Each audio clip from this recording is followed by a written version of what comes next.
will call the October 8th Plan Commission meeting order. Mr. Martinez, please call the roll. Mayor Olson, I'm here. Commissioner Hogan, Here. Commissioner Butthart, Here. Commissioner Haley, Here. City Engineer Morrow, Alderman Dendria, Here. Commissioner Leon. Here. We have a quorum. Please rise and join the Pledge of Allegiance. I pledge allegiance to the flag of the United States of America and to the republic for which it stands, one nation, under God, indivisible, with liberty and justice for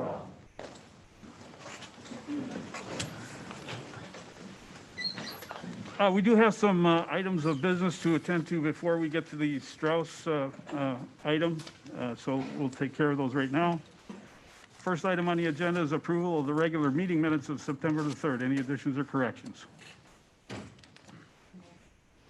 Second. All those in favor of the motion to approve signify by saying aye. Aye. Any opposed? Motion carries.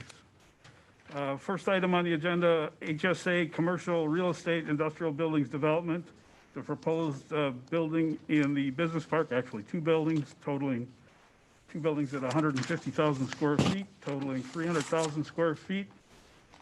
Request by the applicant to table. Is there a motion to postpone and continue? Mr. Attorney, we got to open it.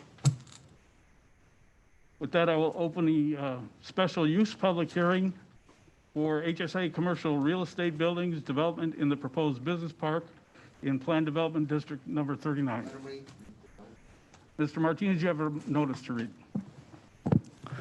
Notice is hereby given that the Plan Commission of the City of Franklin will conduct a public hearing on Thursday, October 8, 2020, at 7 p.m. or as soon thereafter, after matter may be heard in the Common Council chambers at the Franklin City Hall, 9229 West Loomis Road, Franklin, Wisconsin, 53132, to hear public comment regarding an application by HSA Commercial Inc., DBA, HSA Commercial Real Estate, applicant, JHB Properties, LLC property owner, for a special use to allow for the development of two approximately 150,000 square foot Class A spec industrial buildings at the west end of Elm Road. E-commerce, warehousing, and distribution require a special use per section 15.30444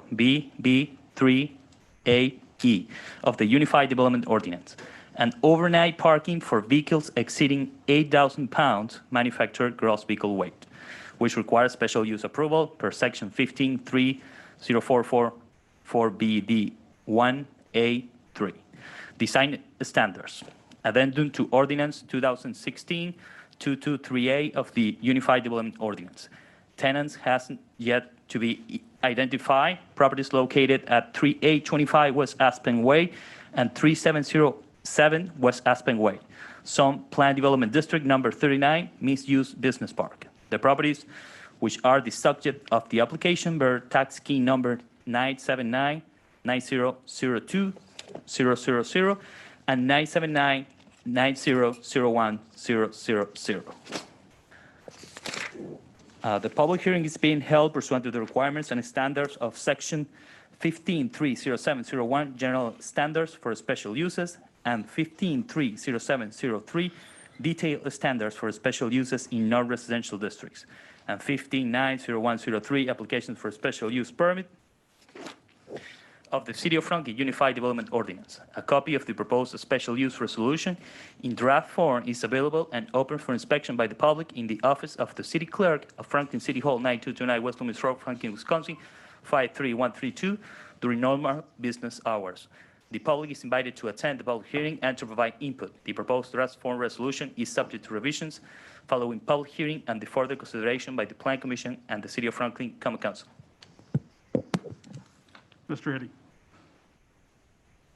Yes, the applicant has requested a continuance of the public hearing to the next Public Plan Commission meeting on October 22nd.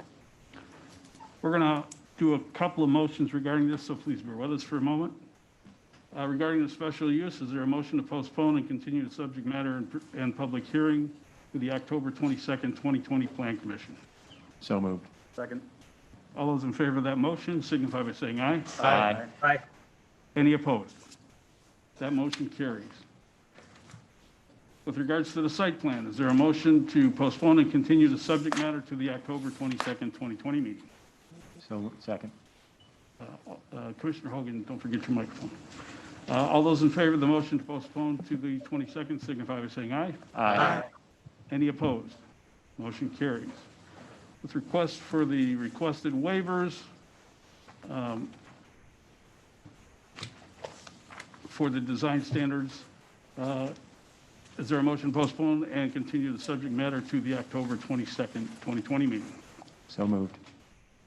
Second. All those in favor? Aye. With regard to the request for waivers of the South 27th Street Design Overlay District standards, is there a motion to postpone and continue the subject matter to the October 22nd, 2020 meeting? So moved. Second. All those in favor of that motion signify by saying aye. Aye. Aye. Opposed? Motion carries. Okay, with that, we'll move on to the matter of public interest this evening.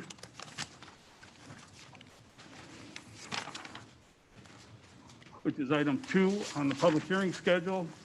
Strauss Brands LLC Meat Processing Facility Construction. We are scheduled for a public hearing on the matter for a special use application. There's also a matter of a site plan. With that, before we do the public hearing, I want to announce some ground rules for this matter.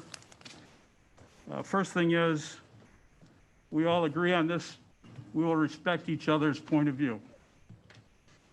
We will all respect each other's point of view. And in doing that, we will not entertain clapping, cheering, side comments, comments from the audience towards the Plan Commission or the applicant or anyone speaking. We will respect each other. There'll be no personal comments. There'll be cause for ejection. For those of you with the signs outside, thank you for being in the hallway. We can see them, that's fine, no problem there. Just don't want them in the chambers so that people's views are blocked. So thank you for being out there with the signs, we appreciate that. There are 2 other rooms that are set up for overflow. Room behind me, the community room, there's lots of room there. Social distancing, et cetera. It's a room 2 rooms over, the hearing room, also social distancing. It's got the video and audio streaming live. And we will welcome everybody to voice their piece and ask their questions. We are limiting to 3 minutes apiece, one time only. Mr. Martinez will be the timekeeper, and he'll let you know how you're doing on time.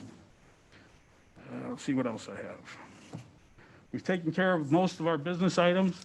The only other business items we have tonight are at the end, so we'll be able to accommodate the public hearing on this matter. So with that, Mr. Martinez, you have a public hearing notice to read. Oh, I'm sorry, Commissioner Burkhart. Just making known that I'm going to be abstaining from this item. I'll be leaving the council chambers. Thank you, sir, appreciate it. Mr. Martinez. Notice is hereby given that the Plan Commission of the City of Franklin will conduct a public hearing on Thursday, October 8, 2020 at 7 p.m. or as soon thereafter the matter may be heard in the Common Council chambers at the Franklin City Hall, 9229 West Loomis Road, Franklin, Wisconsin, 53132, to hear public comment regarding an application by Strauss Brands LLC,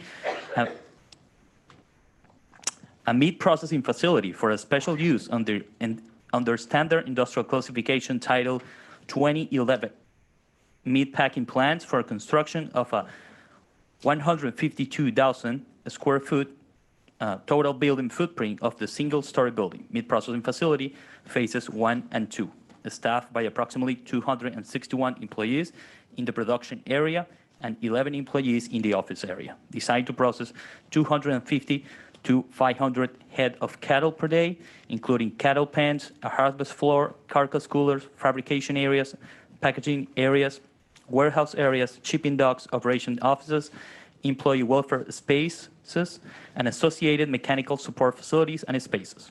Upon property zone N1 Limited Industrial District, located at the southwest corner of the intersection of West Loomis Road and the new Monarch Drive, Lot 83 of Ryan Meadows subdivision, approximately 30.2 acres.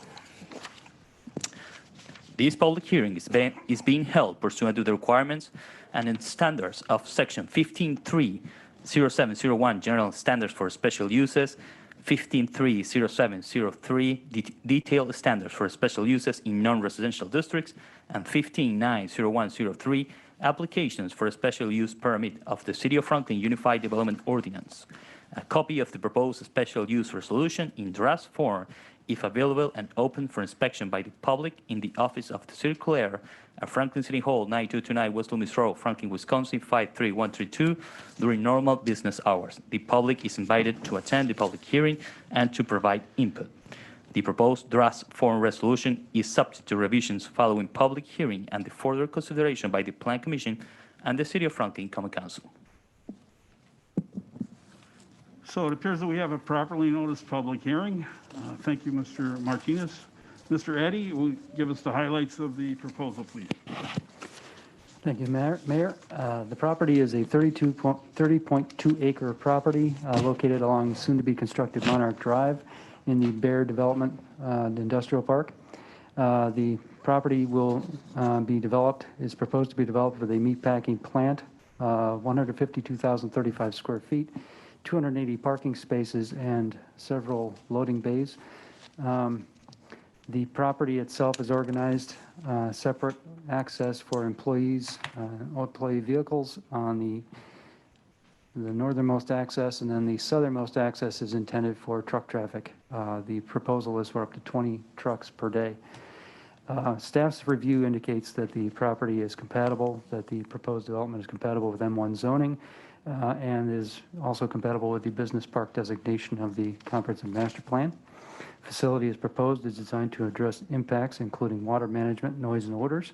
The applicant has proposed wastewater treatment room fitted with air scrubbers to eliminate odors. Cattle barns and harvest areas are ventilated with a high volume of outside air to dissipate odors. Trucks and trailers are used to remove any animal waste, are kept in enclosed dock areas. Everything is done inside the building, from cattle trucks dropping off cattle or animals to right up to the loading of animal products at the other end. Everything is done inside. Even the animal wastes are done inside. Removal of any animal waste through trucks are done inside. The overhead behind me labels all those things. That is the southern end of the building. They come in through the entrance on the south end off of Monarch Drive. They back up into the building, and then they unload the animals into a holding pen where they immediately begin the processing, and the generation of waste is then collected through this set of loading docks. Again, all internal. The trucks drive into the building, and the building is enclosed, so you never see it, you never hear it, you shouldn't ever smell it. The entire building is designed to prepare the animals, to butcher the animals, then prepare the animal products, which are then picked up at the north end. That's probably the only part of the building that's actually external, and that's just for loading of trucks. They are loaded, they are backed up right to the loading docks, so you never see anything again. And then the vehicles run their way back around the building and back out this way. Employees park in this area. Traffic is separated along all areas. There are a couple of areas mechanicals, and they are separated by screening walls. Generator pad is included in front here, and that's also got a screening wall on it to buffer the noise. With respect to the applicant's request, they will be requesting approval for the special use, for the use itself, and then for the site plan. Everything complies except for 3 areas where they're requesting Plan Commission modifications. One is the driveway width. They're requesting a 48-foot wide drive along the southern drive, which is for the truck traffic. The Unified Development Ordinance approves a maximum of 30 feet, but the Plan Commission can modify that. Number 2 is parking. They are requesting a 13% reduction. Under the UDO, they are required to provide 324 parking spaces, but because of the number of employees that they expect to see on the site, a maximum of 240 at any one time, they are requesting a 13% reduction to 280, which still provides them a 40 space surplus over their maximum expected. Third, they're requesting a fencing approval from the Plan Commission. Under the UDO, they are permitted to have a maximum of 6-foot fencing, and they're requesting a permit approval to have 8 and 10-foot high fences or masonry walls around the building. Finally, staff is also recommending a recording of conservation easements for the wetlands that are located in the extreme northwest and southwest corners of the lot and recorded prior to the building permit. The presentation that we've included includes several of the overheads, which I'm sure the applicants will be making use of. They provided paper copies for your use, but we also include several of those images in the overhead. Staff therefore recommends approval of the special use and also of the site plan, including the 3 requested modifications. Thank you, Mr. Eddy. I'm pleased to announce this evening, introduce to you Mr. Randy Strauss of the Strauss family, one of the owners of Strauss Brands. Randy, a pleasure to have you here tonight. Please introduce your team and go forth with your presentation. I'm Jerry Busson, the president of Strauss. And get friendly with those microphones. I'm Don Olson. I'm Vice President of Design for ESI Design Services and the architect for the project. Great, thank you. Good evening, Mayor Olson. Grab the mic, there you go. Good evening, Mayor Olson, fellow commissioners, residents of Franklin. Randy, excuse me, can you pull it closer? Yeah, it's on, just got to get closer to it. Hello, There you- hello. There you go, beautiful, thank you. My name is Randy Strauss, and I'm 3rd generation owner of Strauss Brands. We are an 83-year-old specialty meat company located in the Franklin Industrial Park for the past 50 years. My son Cole has worked for our family's business for 6 years now. He's 4th generation. He manages our barn. He loves what he does, and he's sitting in the front row. He does a fantastic job, and I'm very proud of him. We are not just any meat company. We are driven by a strong ethical commitment to improve the welfare of our animals and the environment for our children's future. We are nationally known as leaders in ethical agriculture. We have made it our obligation to provide consumers meat from animals utilizing the highest level of animal welfare standards. And we take a lot of pride in that. Building our company to what we have become, as well as all of our incredible accomplishments, originated right here in this community of Franklin, Wisconsin.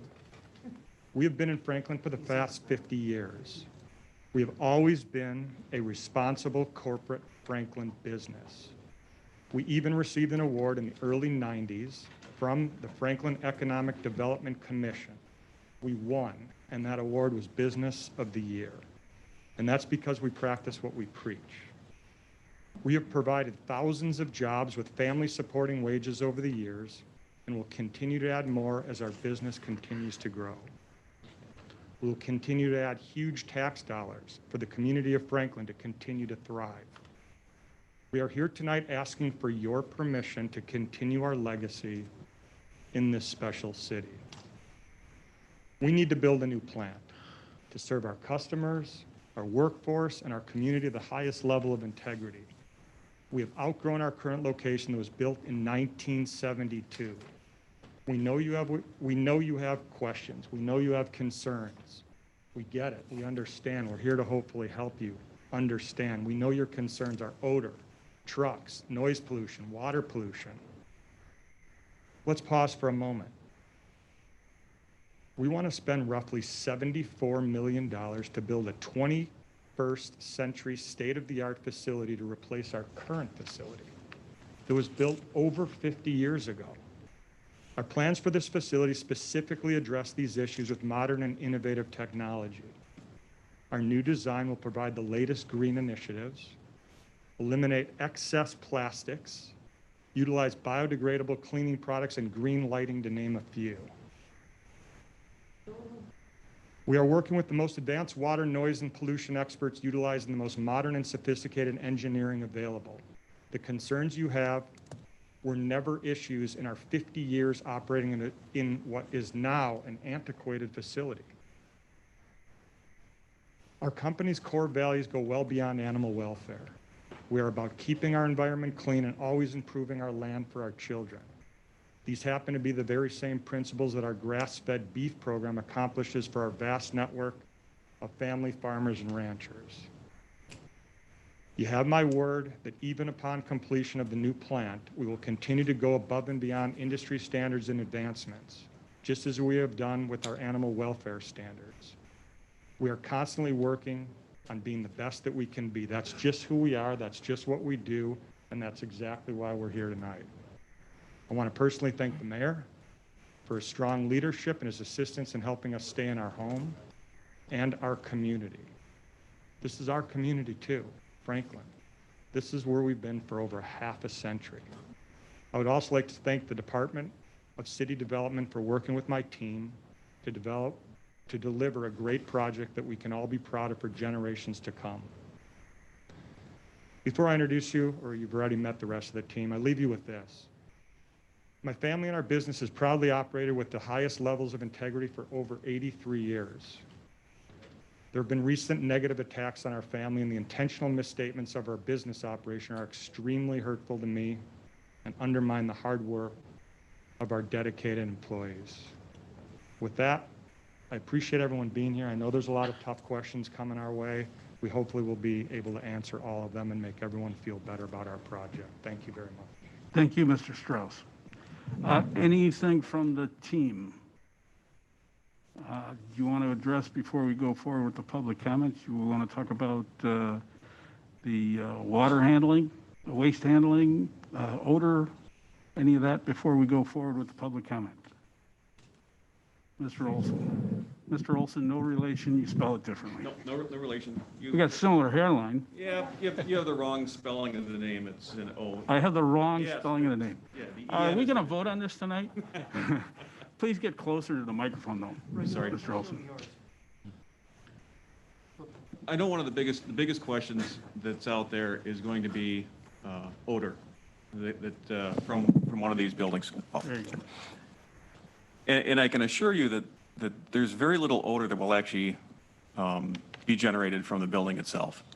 As Randy has said, Strauss has been here for over 50 years, and I doubt very much you've had very many complaints about the odor that's coming from the current facility. And the newer facility is going to even be better. The wastewater treatment area is probably going to be the biggest area that has a potential to create odor. But we have specifically have air scrubbers put on that room, so that eliminates that odor from getting outside. The water itself that's going through the pretreatment system is designed to meet all current requirements that the city of Franklin has, as well as the MMSD, and will far exceed currently what Strauss is even putting down the sewer pipe right now. It'll be very clean from that standpoint, and again, state-of-the-art equipment to take care of that.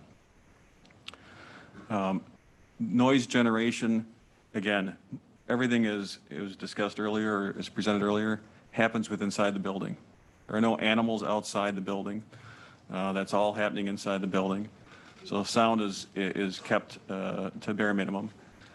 The most sound that you'd have coming from the facility itself, it would be rooftop equipment, which again, based on the location of the building on the site and the distance away from the property lines, by the time you get to the edge of the property line, that sound is dissipated to ambient levels. The other potential for noise would be truck traffic, but they're limited to roughly about 20, or they're looking at about roughly about 20 trucks a day over a 10 to 12 hour period. So that is actually a very small amount of truck traffic compared to other larger distribution facilities that exist in the city of Franklin right now. So there's really going to be a very limited amount of noise. There's going to be a very limited amount of smell that's going to be generated. And the waste products, again, are going to be dealt with on a daily basis. Any of the waste that comes from the processing itself is removed from the facility. Again, everything that is loaded into the trucks happens inside the building before that truck pulls out and is taken away on a daily basis.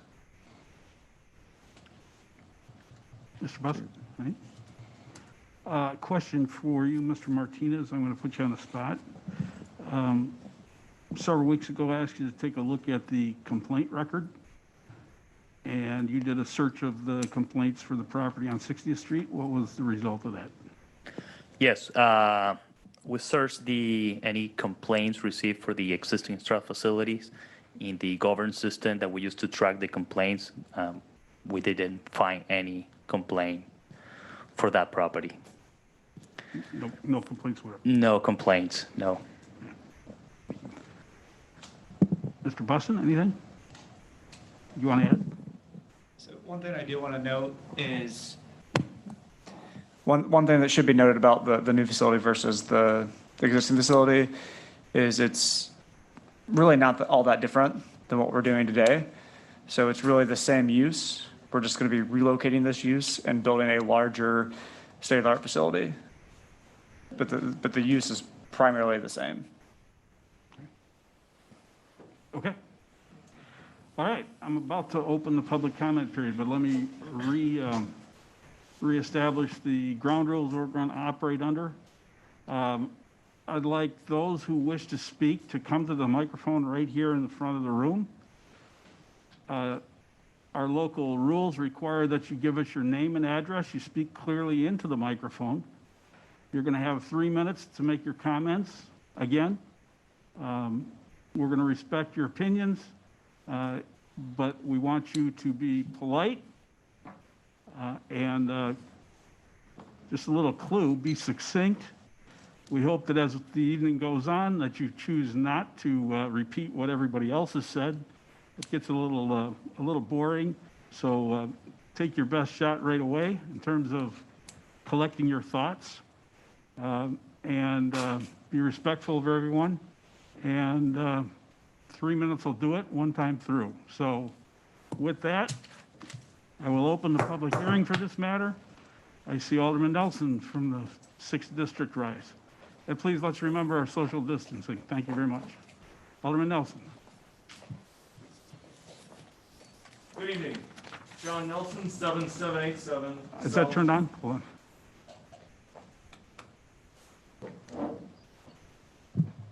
You guys changed the battery since Tuesday? It's on. You're just taller than the microphone, that's all. All right, good evening. John Nelson, 7787 South North Cape Road, District 6 Alderman. 3 weeks ago tomorrow, I'm just going to recap a little bit of my meeting with Mr. Busen, the president, and I brought forth numerous questions, issues that I wanted to bring that day, and we got a lot done, and I thank you for that, sir. Okay, I appreciate your time. Everyone's time is valuable. What I would like to see moving forward is part of a developer's agreement that is going to be, and I like to use the term ironclad. Some of the things that we need to take a look at, and number one issue we're hearing, or I'm hearing from a lot of people, is the smell issue, smell abatement. And I understand there's been some talk about how it's going to be dealt with. A lot of people, unfortunately, in our District 6 deal with the dump and deal with the issues that we're catching from the Muskego dump, once in a while our dump, and the lack of responsiveness, the lack of accountability. Nothing is done, but the smell still comes there. So the fear is that this is going to just compound that. And we want to make sure that if this moves forward, that there's somehow, some way, that that's going to be addressed with accountability. And when I met a couple of weeks ago, the discussion was that there are 5 USDA inspectors that are on site every day of operation. And I'm not sure if this is somehow, some way, if there is a smell issue, do we call them? Do we call there? I mean, however this is going to work, that's a major issue. So if that's going to be part of a developer's agreement with basic steps, accountability, does it stop the process right away? Because right now, when there's dump smell complaints, not a darn thing happens. We spin our wheels, we keep track of it, it gets logged, and nothing happens. So that's a big deal. I know you talked a little bit about the water discharge plan. I had a town hall on Monday, spoke to a very concerned resident that was able to do a bunch of internet work, so we all know that that's 100% accurate.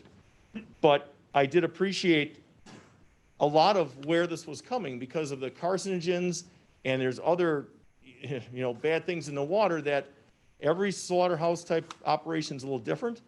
But, to make sure that water that's going to get pumped into that river is going to be treated to a certain level. And is that going to be, that can't be 3 minutes. Clocks don't lie, my friend. Mine does, that's why I don't have a watch. Well, I'll make one last point here because I think it's going to move forward with Mr., I don't see him out there right now. The last part I'll skip over was about the best use with the property values. We've got a lot of concerns with citizens about their property values, the current citizens and the ones that are going to be, our future neighbors with that large residential development that's going to be to the northeast part of this project. And that's why I asked Mr. Mark Link, who's our city assessor, to come forward and at least give some perspective, because that's a huge concern with people having, their property values shrink from a project like this. Okay, I got to cut you off, Alderman, because if I don't cut you off, It's going to get crazy. yeah. So, Mr. Link, thank Mr. you for Link. showing tonight. This is our city assessor, Mark Link. So, pardon me, ladies and gentlemen behind us. Yes, so I was asked to be here to answer any general questions relating to the effect on valuation. The standard answer that I give in these types of situations is only time will tell. And what I mean by that is, as assessors, it's difficult to predict the future of the market, regardless of whether there's a change in characteristics or not in a general area of the city. And the only way that we'll know for sure any impact is when properties are resold in the area, and if a facility is up and running, if there's some type of impact that's generated from the facility itself. But it's difficult to predict the future of the impact of the market in this particular area. In particular, we're looking at the distance from the subdivisions and the new subdivision to the east. This isn't like where we would have say a railroad track that's right in the exact backyard abutting a property where you could typically say, yes, that's going to have a negative impact. We just don't have that right now, and that's my position. Thank you, Mr. Link. Any questions? Thank you. Yes, ma'am, good evening. Hello, my name is Danielle Kenny. I live at 12302 West Loomis Court, Franklin, Wisconsin. My house is probably one of the closest houses to this plant, in addition to a couple of my neighbors. And ironically, thank you for bringing up these issues and talking about property values, because I'm a realtor, and that's what I came here to talk about. I can tell you, not from an assessment standpoint, but from a market value standpoint, I would not be able to sell my house with this proposition going in. Time will tell. That is the only thing that's going to happen, but in the foreseeable future, until we have the proof that it's not going to smell, that there's not going to be truck traffic noise, then there will be an effect on the property values, including the proposed $500,000 lots that are supposed to be, or homes that are supposed to be going in that development. I know that one of the things that the city needs to discuss is the no undue adverse impact on the city, and property values need to be taken into account with that. So I'm not asking not to approve Strauss. I'm asking you to slow down, hear the community's concerns, and maybe put in some kind of protection, like Alderman Nelson said, like, let's have some guarantees for the property values and for the 400 residents that live within a mile of this place. I talked to, I forget your name, I'm sorry. Jared earlier today, and he told me about the state-of-the-art stuff. But the fact of the matter is, there isn't anybody in the United States using that technology right now. So we don't have anything to compare it to. So that's what he told me. So let's try to find some examples. How is this working out in the real world? How do people in residential communities that have these facilities feel about it? And is it true? And we can't guarantee that. We don't know. So let's protect our property values in the meantime and hope that we can all coexist together. Thank you very much, Ms. Kena. Yes, sir, good evening. Hi, I'm Dave Sorensen, 8669 South Deerwood Lane, and I'm here less to comment and more to ask for things. So far, everything I've heard has been opinions, conjecture. We've been here this many years. And what I'm looking for is, I don't understand how the mayor and the commission could make a decision without some type of third-party facts. So is there an environmental issue study done by an unrelated third party that can say, if they employ these measures, this is what we would expect to happen to the land, the air, the water? And also with regards to property values, I mean, I couldn't agree more with the assessor. No one knows what the future holds. But I can find 50 examples right now of where property values within 2 to 5 miles of a slaughterhouse have decreased in value. Now, I'm not saying that's going to be the case, because literally I can't find a slaughterhouse that's in a location like this near residential subdivisions. They're always generally in high urban industrial areas or really distant farm areas where there's homes but no subdivisions. So the only way I think to find that out is, again, get a consulting study. And the burden I don't think should necessarily fall on Franklin. Strauss, I think you said this was a $76 million project. So certainly a $50,000 study for environmental impact and housing cost impact would not be a budget buster in a project this large. So that's what I'm asking for. Thank you. Thank you, sir. Thank you. Hello. Cody Misiak, 1133 South 85th Street, West Allis, Wisconsin. I'm currently a labor liaison for United Food and Commercial Workers Local 1473. I'm also a former employee of Strauss Brands. However, what I find most important is cracking jokes with the ones that you love. Working a not-so-easy, skilled job gets hard. Everyone here is familiar with the unexpected turns that the workday may take. The relief is always laughter and friendship. I smile reminiscing on the past east versus west side of the plant soccer games. I got benched, but that's okay. Hey, you son of a gun. Bright and early in the morning and then sharing breakfast with my fellow coworkers. Laughs that carry through the hallways, possibly bringing joy to someone else's workday. This is friendship. This is family. This is solidarity. When I see my family, my friends prosper, I feel a sense of pride, as if I accomplished something myself. A new Franklin Strauss facility would open the door to many to become friends, family, and a better future for the long haul. Thank you very much. Thank you, sir. Hello, I'm Dave Dahl, President and CEO of Alice Roller in the Franklin Industrial Park, and also President of the Franklin Business Park Consortium. Alice Roller is directly across the street from the current Strauss processing plant. And we had our location at that facility from 2004 till 2014.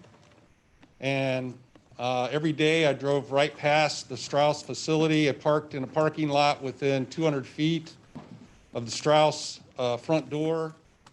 And my office window overlooked the Strauss plant. And from 2009, when I started there, till 2014, practically every day, I witnessed trucks and cars going in and out, but it seemed like a normal business to me. Most people didn't even know what was going on there. There were no sounds, odors, or anything that made it any different than any other business in the park, including Alice Roller. So the comments tonight that there's no proof that this isn't what they're saying is just not true because I saw it every day for over 5 years. And never did I see or hear or smell anything. And that's why you have no complaints. So Strauss, to me, is an excellent company, well managed. We moved down the street 1 block in 2014, and I was one of the founders of the Business Park Consortium, which Strauss is a member. I got to know Jerry here with Strauss, along with Cheryl Wisman, who regularly attends our monthly meetings, where we talk about how we can help each other. We have 15 companies representing over 2,000 employees in the business park. Strauss is a member, very supportive. They've been supportive of the community. Very good company that's been in this park for over 50 years. And I strongly support that this project is what they want to do to continue to be a good company in the community, providing good jobs, being responsible, running an outstanding company. And I think that certainly the questions are reasonable, but I'm here to tell you that I think they've proven all the things that they're stating tonight. Thank you. Thank you, Mr. Dole. Yes, sir. Good evening. Good evening. Jacob Foreman, 10722 South 60th Street, Franklin, Wisconsin. I am actually an employee of Strauss. I've been an employee for almost 3 years. And as you've heard, they've been in business for over 30 years. And honestly, I think it is important that we need a new factory because there's just not enough room at the old factory right now. And the new jobs would be great and a boosting for the economy here. Also, like Cody said, you know, Strauss has become a family for me. I've met many friends. The Strauss has always been there for the employees and always there for the community. So I am 100% for the building. Thank you. Thank you, sir.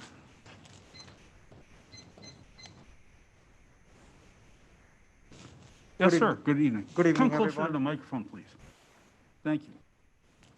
Good evening, everyone. This is Prashant Kothari, located at 8814 West Marshfield Court, Franklin. I'm here to oppose the Strauss expansion project. I'm a resident of Franklin. I've lived here for 6 years, and I'm shocked that the city of Franklin is even considering the expansion of a large slaughterhouse. There are so many things that the Randy Strauss and the family have already explained. I understand that part. I understand there is very little smell, very little noise. However, all that is very generic. We don't have very factual information around it. I have several questions from the Franklin officials that are involved in approving this project around 3 topics: environmental impact, public health impact, and property values. And those are the market values. Environmental impact. People ahead of me in line, they already mentioned about the concerns about the environmental impact. I don't want to beat on that topic too much. My question is, have the Franklin officials performed a formal study to show that this expansion project will not cause a negative environmental impact over land, water, and air? My second concern, public health impact. We already know we are already dealing with one of the largest human health crises due to COVID.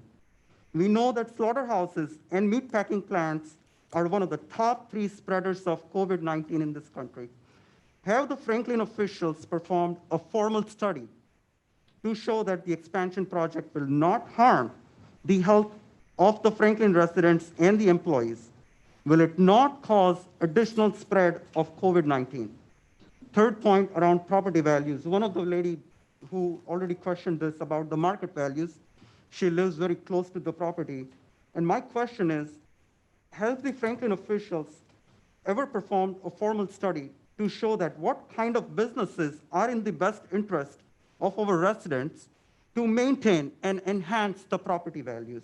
Would families want to live around the view of a serene environment, or would they want to live around a slaughterhouse with the view of trucks bringing in cattle for the slaughter and the smell of the animal carcasses? Those are my concerns, and I hope the Franklin Planning Commission will consider those concerns in approving this project or disapproving this project. Thank you. Thank you very much. Yes, sir, good evening. Good evening. My name's Leon House. I'm a resident here in Franklin. You all paint a rosy picture here of this facility, but my major concern is the road on Loomis. You know, Loomis is the main route for garbage trucks, trash trucks, recycling trucks. Now we're going to have cattle trucks. We have garbage on the side of the road on Loomis. What are we going to have, bones? That's all I have to say. Thank you, sir. Sir, what is your address, please, for the record? Thank you. My address? Please. 8601 South Deerwood. Thank you very much. Miss, before you speak, I just want to compliment everybody. Thank you for the decorum. It's very much appreciated. Thank you very much. Miss, please.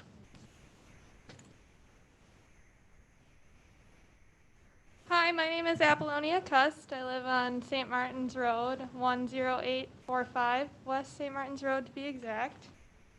I was born and raised in Franklin, Wisconsin. I love this area and the city.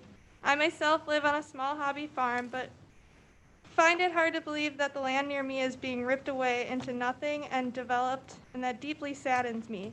Majority of this community in recent times has moved out this way because it is more secluded and quieter.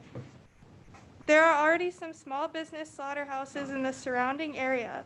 Slaughterhouses have negative effects on the surrounding environment, which is deeply concerning.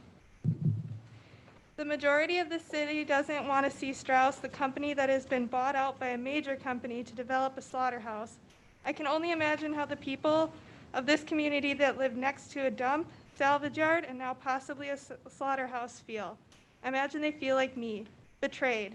Your community is asking you, begging you, and pleading you not to do this. I only hope that this is enough of an impact to hold off on your decisions. As leaders of this community, reflect and listen. Thank you for your time. Thank you, Apollonia. Good evening. My name is Amy. Good evening. My name is Amy Z, 2878 South Kinnickinnick Avenue. While I'm not a Franklin resident, I'm a Milwaukee County resident, and I got to know Strauss very well last year around this time when they tried sneaking in a deal in Century City, in Milwaukee's most impoverished neighborhood, without any of the residents knowing about this the night before it went to vote. It's irresponsible. Strauss Brands is not a good company and does not have the public's health in mind. If it did, there would not be so many workers' injuries. Our current OSHA investigation, COVID-19 cases that were a direct result of this company not supplying adequate protection for its employees, and then firing 28 of them once they asked for protection and time off when sick. This is how COVID-19 spreads in communities. Frankly, the city of Franklin has not been forthcoming in the COVID-19 outbreak numbers at its plant. We know that slaughterhouses and meat packing plants, Strauss is both, are one of the top 3 spreaders of COVID-19 in this country. We do not need a larger plant here. No amount of additional tax revenue is worth this expansion, and Strauss is no longer a family-owned company. It is owned by a Texas equity firm that has probably never even been here in Franklin. We can do better. And I want to add one thing that we as citizens have asked repeatedly for a tour. I've asked Mayor Olson, we've asked Strauss, we've been denied. I want to ask, what are you hiding? Thank you. No, we're not going to do clapping. Yes, sir. Good evening. Good evening. Good evening. My name is Eduardo Gomez. I worked at Strauss Brands for 1.5 years now, and I have to say I love my job. I wake up every day to operate the bandsaw. I work on the cutting floor. I've really developed my own community there at Strauss Brands, and I really love and enjoy the people I work with. It's a great working facility, a lot of opportunities there, and it's just a great place to work with. And this expansion is just what it needs for Strauss Brands to continue for another decades and decades to come. And I truly do hope y'all agree with this and support the jobs that are coming with us with this new expansion. Thank you. Thank you, Eduardo. Good evening, sir. Good evening, Mr. Mayor, members of the Plan Commission. My name is Nate Ledebor, and my address is 22935 County Line Road. Thank you again for hearing us tonight. I really want to speak to Section 2 of the no undue adverse impact under the general standards of the special use guideline. And in particular, I want to speak to the issue of property values. Several speakers have gotten up tonight and said, we don't know what's going to happen with property values. We do know. As a scientist, we can go to the literature and we can find it. And there have been studies that have been done that have evaluated the question of what is the impact of slaughterhouses on neighboring residential neighborhoods. And a study published by the University of Missouri demonstrated to us that on average, in residential, urban, and semi-urban areas, we will see a net reduction in property values of approximately 8 to 10%. So if we take the closest subdivision to that area, Champions Village, with 247 homes, with values ranging from $390,000 to $900,000, in that subdivision alone, we are looking at a reduction in property values of over $10 million. That's a critical number to think about, and as we think about impact to the area, it's an important place where study is needed. Second of all, I want to comment on the public health issue. Once again, we do know, and we're all wearing these silly masks tonight because of COVID-19. In a recent study published by the CDC in MMWR, Morbidity and Mortality Weekly Report, they looked at the impact of COVID-19 in the meat processing facilities, and up till May 31st, 2020, 9.1% of workers in a multi-state study have been infected with COVID-19. By contrast, if you look at Milwaukee County in general, we have a less than 2% positivity or of our overall population that have been impacted by COVID-19. And this impact on the meat processing plants has largely fallen onto our racial and ethnic minorities. Over 87% of COVID cases in these facilities have occurred in people with from racial or ethnic minority groups. Thank you once again for hearing me tonight. You're welcome. Thank you. 1 second, ma'am. For those of you in the remote rooms, if you'd like to address us, please make your way to the Common Council chambers and join the line. Please, ma'am. You can tip that microphone down. It's picking you up. You're good. It's all good. Hello, my name's Aaliyah Herrera, and I live at 3400 South 14th Street, Holt. And I just wanted to say that 14.5 of human-caused global greenhouse gas emissions are created by animal agriculture. It can take about 50 times more water per calorie to produce meat than plant-based food. A diet that emphasizes a higher proportion of plant-based foods compared to animal-based foods may help lower the risk of dying from heart disease and stroke up to 20%. Approximately 925 million people worldwide do not have enough to eat, yet the world's cattle alone consume enough food to meet the calorie need of 8.7 billion people. According to a 2010 United Nations report, more than half of the world's crops are used to feed farm animals, not human beings. When millions are starving worldwide, it is wasteful to funnel edible food through farmed animals. Take pandemics off the menu. That's all. Thank you. Thank you, ma'am. Yes, sir. Hi, my name is Robert Montgomery. I live at 8570 South 116th Street. And I'm going to try to keep it simple and to the point, but that's a challenge for me. I was talking to a friend who was a realtor, and she explained to me that traditionally houses sell based upon three things: location, location, and location. And in a humorous but pointed way, we decided that in Franklin, at least in this area, there's three things that sell homes: dumps, slaughterhouses, and junkyards. Now, is that really going to happen? I don't know. But I can understand that a lot of people are upset on both sides. And my understanding is that about 2,200 people have signed a petition saying they're against it, and about 75 or 100 have signed a petition saying they're for it. Well, that's a marketing issue. And this isn't the first time the city of Franklin's had challenges with failure to market. So hopefully there's a learning opportunity here. If somebody had come out early on and said, listen, let's find out what the issues are, how to address them, and make the community happy, people wouldn't be here. It didn't work out that way. So it's a learning opportunity. What my suggestion is send our aldermen and a couple of citizens in Franklin to visit the Strauss plant, get the information, get some eyes on the product, and the advantage is the alderman could come back and say, hey, it's a great facility. I took a couple of citizens with me. They both agree. Here are the questions that we're going to be able to answer.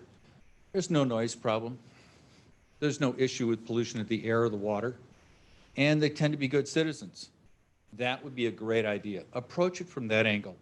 Taking an antagonistic approach just generates so much hostility, which lasts far beyond any project we might participate in. So in the long run, look for allies, don't look for enemies.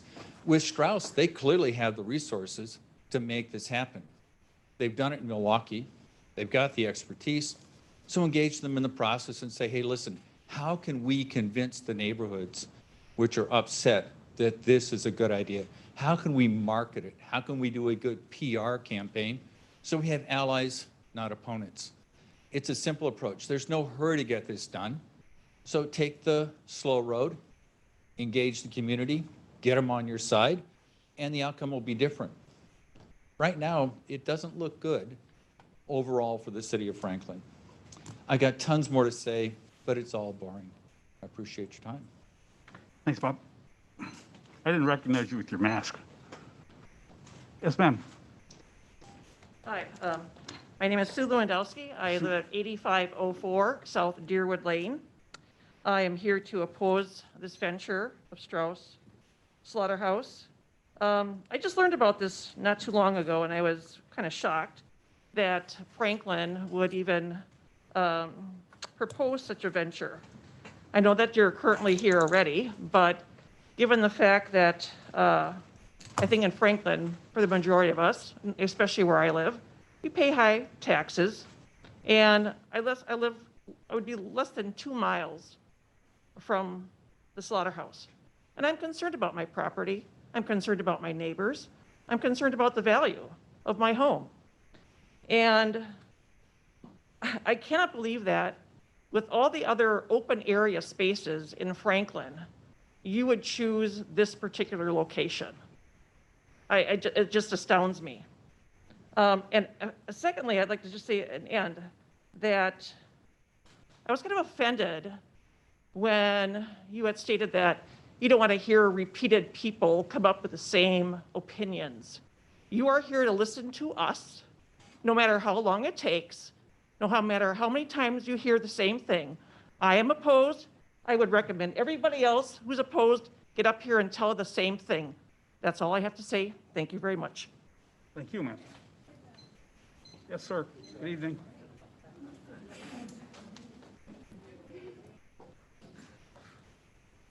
Hi, my name is Robert Mangan. I'm a real estate developer. I live in Brookfield, 2080 La Rochelle Court. I own the land, the 32 acres that's adjacent to this property. And I just want I'm involved with and own over 4,000 apartments. And I can tell you this, that in the cities where I have these developments, when a major employer comes in, the property values will rise because there's jobs. Thank you, Bob.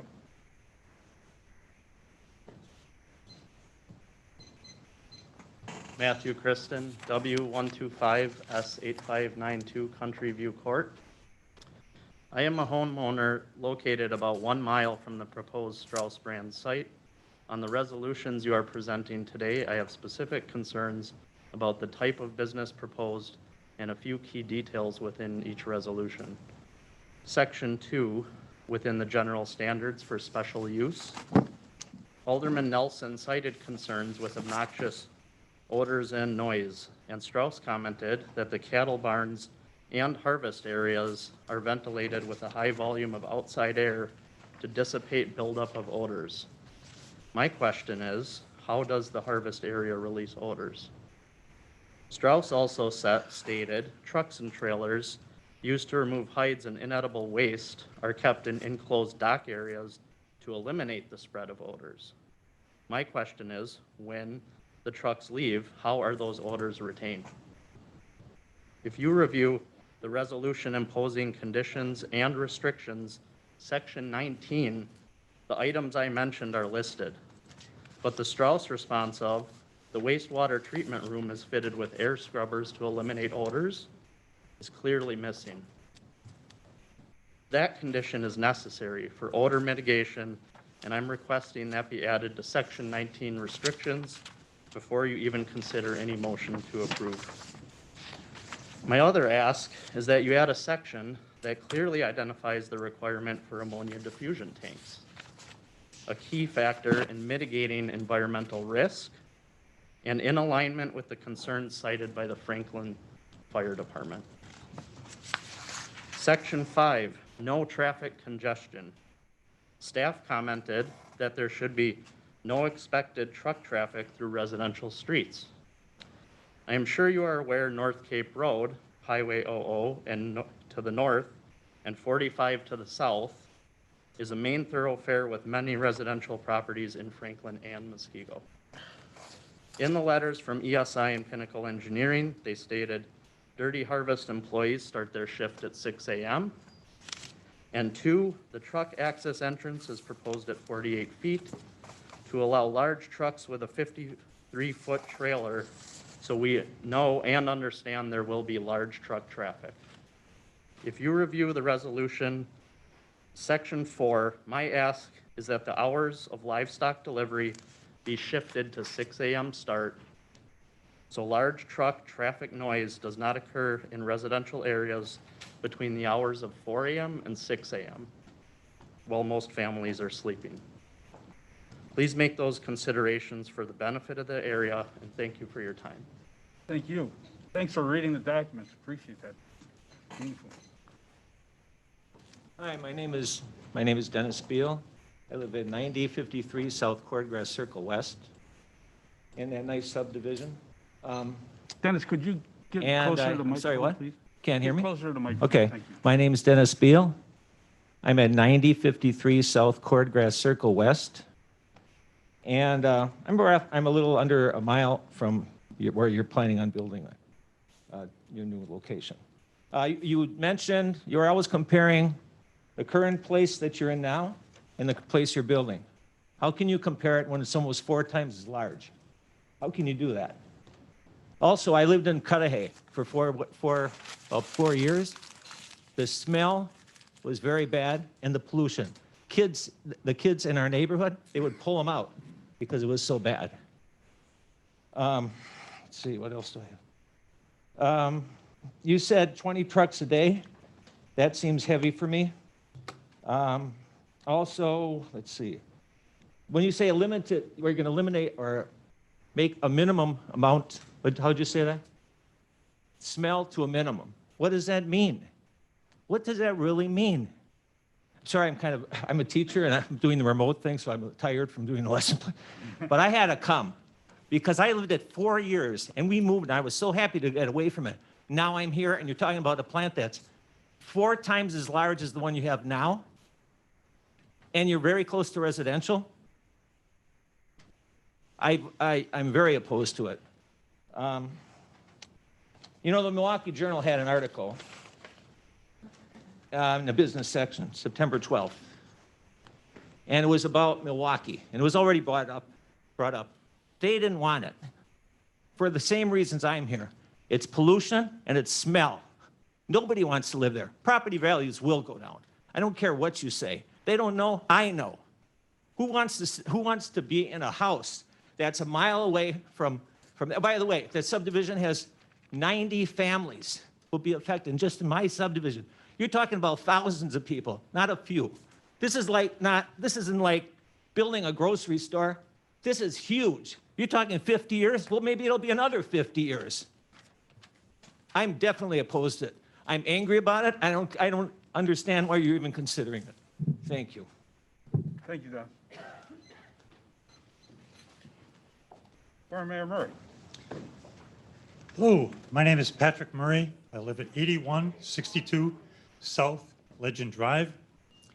My family came to Franklin 70 years ago, and I would dare say the vast majority of Franklin citizens have never known that Strauss exists.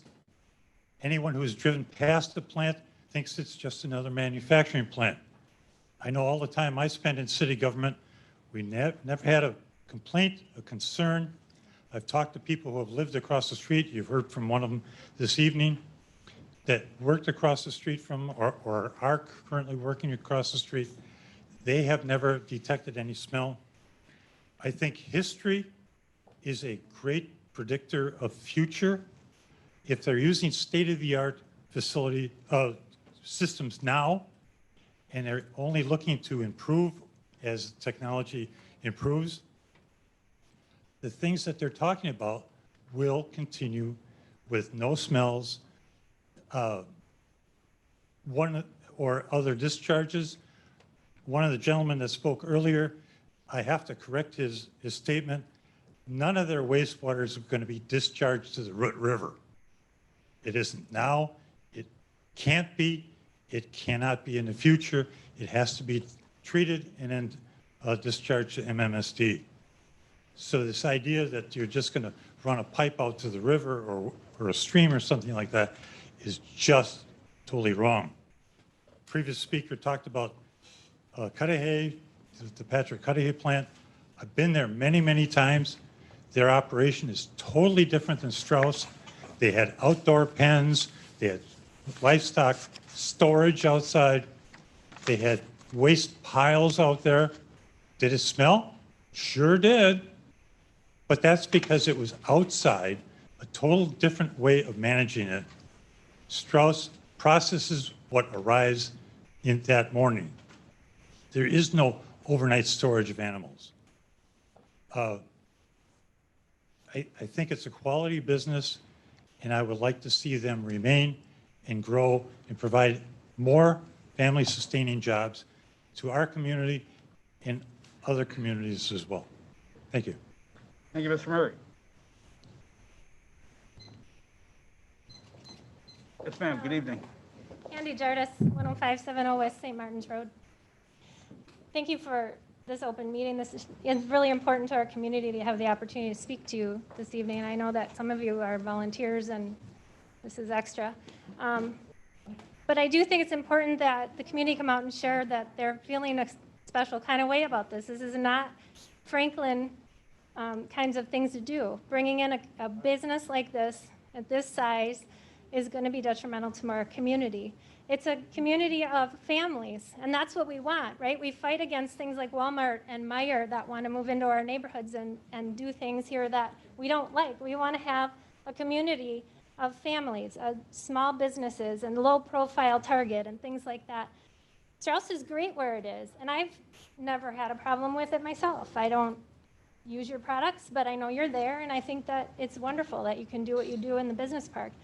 Maybe it's time to consider moving into another business park area that can suit you if there's one that has room for bigger businesses like yours, or keeping it small and, you know, don't make it so much bigger. Have several small businesses in lots of communities.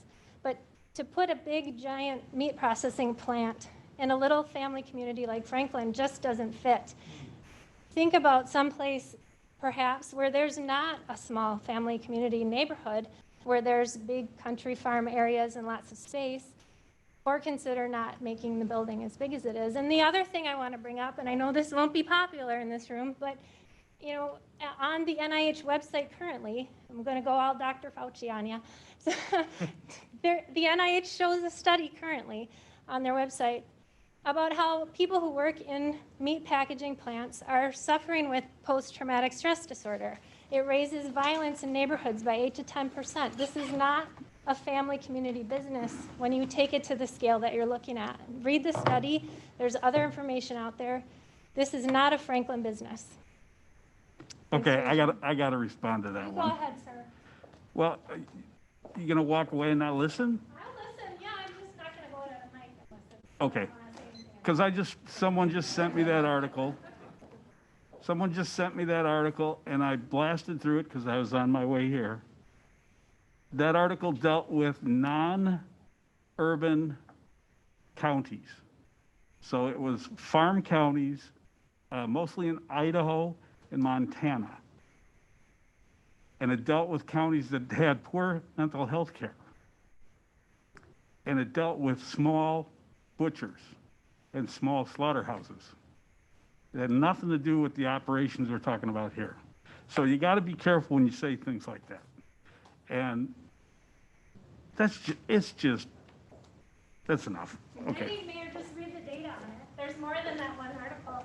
I'm not going to entertain an argument. That's not what we're talking about here. I suggest you look at the data. Data doesn't lie. Believe me, I read these things. It's not, and we have the experience, so I'm sorry, I just couldn't handle it. Anyway. Yes, sir, good evening. Hi, James Topitsis, 9460 South 96th Street, within a 1.5 mile radius, I believe, of the proposed site. I'd like to lend my support to those concerned citizens who are actually citing data that is relevant and does generalize to this experience or to this proposal. Perhaps I'm not familiar with the studies that or the article that she's citing, but I am familiar with some of the other studies that people have been citing, arguing that there is a predictable public health impact. There is a predictable property value impact. When the assessor came up here and suggested that he can't predict what will happen, I think that's very true in any instance. We never know what can happen, but we can, by probabilities, guess what could happen based on what's happened in similar situations. And there are studies that would argue that and suggest that property values will suffer from this proposal. I'm surprised, to be honest, Mayor. I think this has been a very cordial and productive meeting. I'm surprised that you responded to you responded to one contributor. There have been many contributions that are very anecdotal in nature. And while it's fair to share an anecdote, I don't think that should ultimately drive a decision that has millions of dollars in impact. And I would much prefer that the decision is fueled by and informed by aggregate level data that you all take the time to peruse, collect, debate, share with the public. I'll be very interested to know if the decision is going to be based on studies that are conducted either in this particular site, in the locale, or studies that have been conducted that have relevance for this decision. I appreciate the work that the Strauss Company has done in this area. I was, to be honest, disappointed with the presentation. To me, it lacked substance, and I would really hope, like many have suggested, that an impact study would be conducted. Thank you for your time. Thank you very much. Yes, sir, good evening. Good evening, Mayor. Hello, Jason Drobeck. My address is 3704 West Glenwood Drive, Franklin, Wisconsin. I'm also here as the head of school at the Indian Community School. It's going to be the school that this suggested plant is going to be the closest to. And in the mayor's wish to talk about respect, that idea that we respect everyone's opinions, it would have been great to have been asked, to even being brought to the table to discuss. So I'd just like to share a little bit. Buju, Babami Benes, Indijna Minnewaukee, and Dunjaba, Anishinaabe, and Dao. It's a little harder to do hand sign for, but that's my name in Ojibwe. We teach at a school that serves American Indian students in our community. And we have a responsibility. Our responsibility is to all of creation. That's everything. The earth, the animals that walk on it, the water that it exists. That's our greatest concern as a school and as a community, and our students, if had you asked them, that would be their concern. Those would be the assurances that they want, that their relatives, all those four-legged, the winged, the ones that swim, that they're considered in all decisions that are made, and that we're at least at the table to discuss what those concerns are so you're aware of them. We believe that everyone is better when they know everyone's perspective and opinion and where those come from, what they're rooted in, so that we can make the best decisions as a community. And I just haven't heard that yet. I haven't been asked it, and Mayor knows where I am. He's visited our school. And so those are places and those are things to be considered as our students drive in on their buses next to a truck that is taking animals to where they're going to be going and ending and walking on to their next part. No discussion about what do we say to them? How do we then explain to that what that is? When we hunt, we offer tobacco. We take that the same way we put it down. We give thanks to all of creation. It's giving for us. We can't live without it, but it can certainly live without us. Those perspectives are often lost when we just think about site planning and exemptions and dollars. Those conversations are often ones that we just want to make sure that we continue to bring to the table because they're not asked for, so we'll come and provide them without the asking. So as you consider the proposal in front of you, consider reaching out and asking the rest of the community, really bringing them to the table so that their views can be heard as well. There are many stories that go along with that, and as we sing songs in honor of all those creatures that give their life so that we can continue to live on this earth, we don't have enough songs for that many lives that are lost per day. So please consider that. We'd love to have more conversations. We appreciate your presentation and what you are trying to do. Miigwech, thank you. It's good to see you. Good to see you, Harold.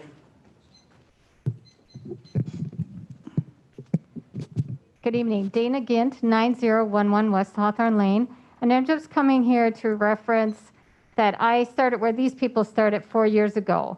Hundreds of people showed up at public hearings. Hundreds of people have complained about the Rock Sports Complex.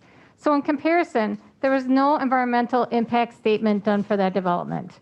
Is there one being proposed for this location? I also see that there's 261 employees going to be proposed here, and there's 240 parking spots. I believe the existing facilities, I thought some time ago, already has 230 employees. So how is that really impacting the job market? And then I know there's people bring up health concerns and financial things. So the TID for the Rock Sports Complexes has doubled in price. There's been several phases. This is the pattern that happens with the city. There's no transparency. Is the site plan going to be reviewed by the Planning Commission and then voted on by elected officials and reviewed? There was no site plan review for the sound at the Rock Sports Complex. The Planning Commission didn't see it. There's no drawings related to the sound that impacts my neighborhood on a daily basis. And I want everybody to know here, I know people are concerned about COVID. Well, on Tuesday evening, the Common Council approved an event at the Rock Sports Complex to allow 12,000 people to come into Franklin for the month of October for 8 days. 1,500 people a day. And then after the approval, somehow. This is a public hearing Okay. on the site I'm just plan giving and them, a, special okay, use for the. I will focus. I just want to point out that hundreds of citizens have complained and been ignored, and warnings have been made regarding the concern of finances, environmentals, property values. I think it's interesting that the assessor brought up a train, because that's what the impact of this neighborhood that I live in is impacted by. 79 decibels has been approved on the property This is a public line. hearing on a special use for Okay. Strauss Brand. So related to no undue adverse impact, the Rock Sports Complex is a This very is a unusual. public hearing. I know, I'm using it as an example. The Rock Sports Complex is a very unique building, and that's what this is being proposed this evening. I think that you need to table things and do more informational research, which is negligent on the previous project that I'm discussing. There needs to be more information. Why is everything always a rush in the city of Franklin? This has a long-term impact for decades. The perception will be that things are killed. It doesn't matter what the reality is. It could be a state-of-the-art facility, but it doesn't matter. People perceive that it's a slaughterhouse and we're adding junkyards and things like that. The perception of Franklin, the trend that it's going on, is very disturbing to me. I liked Franklin. Now I'm kind of embarrassed to live here. And that's really disappointing to me. I love my schools. I love everything like that. But I came here for the rule and quietness, and then the things are being destroyed. Thank you for your time. Thank you, Mr. Gibb. Yes, ma'am. Good evening. Good evening. My name is Can you Pam. get a little closer to the Oh, I'm microphone? sorry. Good Thank evening. you. My name is Pam Geyer. I live at 7420 West Woodbury Court. I was planning to come here. I had much research documents regarding health and sanitary conditions, food contamination from fecal matter, wastewater and water contamination, disposal of water, greenhouse gas emissions, but so much has already been talked about that I didn't want to go back over that. So I decided rather to talk about things more from the heart and more from why I moved to Franklin And I think many other people are living here in Franklin and wanted to talk about the trucks that you spoke about and the trucks that you say do all of the job inside your buildings, which I think is a little not necessarily accurate, because to get to the inside of your buildings, they need to go through the community in which I live and most of these other people live in. And that is something that I'm not interested in having. They're making noise, air pollution with diesel fuels, and most importantly, I have children that do not need to see animals that are on their way to their demise.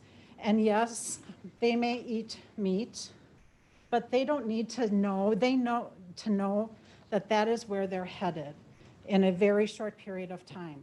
And that is something that we did not move to Franklin to live right within our community. And that is something that I think that you as my mayor should be representing the children of this community and the adults in this community. Quite honestly, I don't want to be pulling up next to a truck like that 20 times a day potentially, 10 times or 1 time a day. And as my mayor, I feel you should be representing all of us, including the children of this community. I'm wondering how you would address that at an elementary school in a group of kindergartners when they ask those kinds of questions. Why are all of these trucks in our community? And having to talk about the heart of what's happening in our community. And I think that that's a challenging situation. And yes, I know that there's all of the other things going on, but there still is the matter of our hearts. And so that's why that's what I was bringing up. Thank you. Thank you very much. Hi, my name is Debbie Davis. I live at 9460 South 96th Street, a mile from the proposed plant. There are 80 houses in our neighborhood in Briarwood. And I'm just kind of like wondering, like, why didn't my alderman, like, I don't know, flyer the neighborhood? Like the whole idea of why weren't people more invited? This is a huge thing. It does have a long-term impact. There's a lot of red flags. Yeah. Why didn't you talk about public health and COVID? Why hasn't there been an impact study?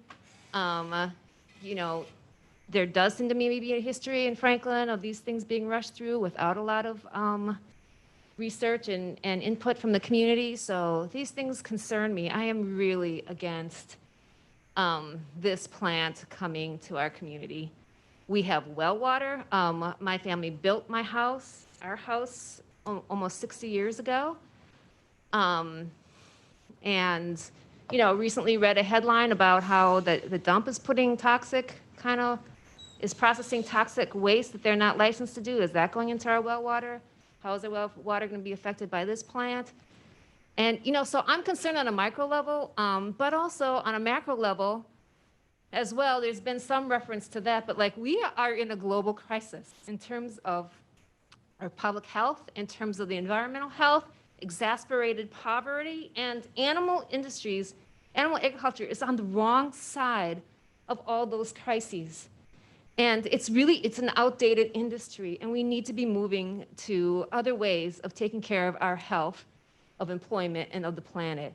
And on a personal level, like she said with the children about the Indian Community School, like I live 3 houses from Ryan Road.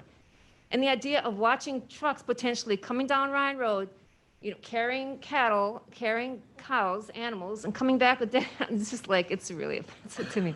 So anyway, there's, for a lot of the more scientific reasons, but also personal reasons and also global reasons, I am really against this project.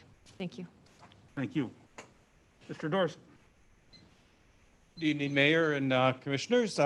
Name is Don Dorson. I live at 8593 Lake Point Drive, which is by the crow flies 2.5 miles away from your proposed site, along with 90 other people in the Lake Point Estates subdivision. My concern is odor. And most of you, I probably know that I've been fighting the odor battle in Franklin for quite a while with the dumps and not getting very far, although it is better this year. But I'm worried that this new facility is going to add to the odor problem that we already have. And I've heard a lot of discussion here tonight about why we should approve this, because Strauss has been a great corporate citizen for 50 years. And that is without a doubt absolutely true. Strauss has been a neighbor in Franklin in our business park for a very long time and has been a very good neighbor. But are we comparing apples to oranges when we look at the new Strauss versus the old Strauss? What I've been told, and I'm hearing conflicting information about this, but what I've been told is that they don't slaughter in any significant way in the current facility, that the slaughtering is done in Green Bay and trucked down into Franklin where the meat is processed. I don't know if that's true, but I've got it on good authority that it is. If that's the case, then we're talking about two drastically different operations. Meat processing versus a slaughterhouse that is 500 head of cattle a day versus next to or nothing in Franklin currently. Apples to oranges. And I also heard tonight about how this is a family-owned business of the Strauss family and the son and the father, and it's been in the family for a long, long time, and that's wonderful. It's not the same company anymore. It's owned by a private equity firm in Texas, or a good significant portion of it is owned by a private equity firm. Private equity firms buy companies, they invest in the companies, they strip them down, and they sell them after a period of time.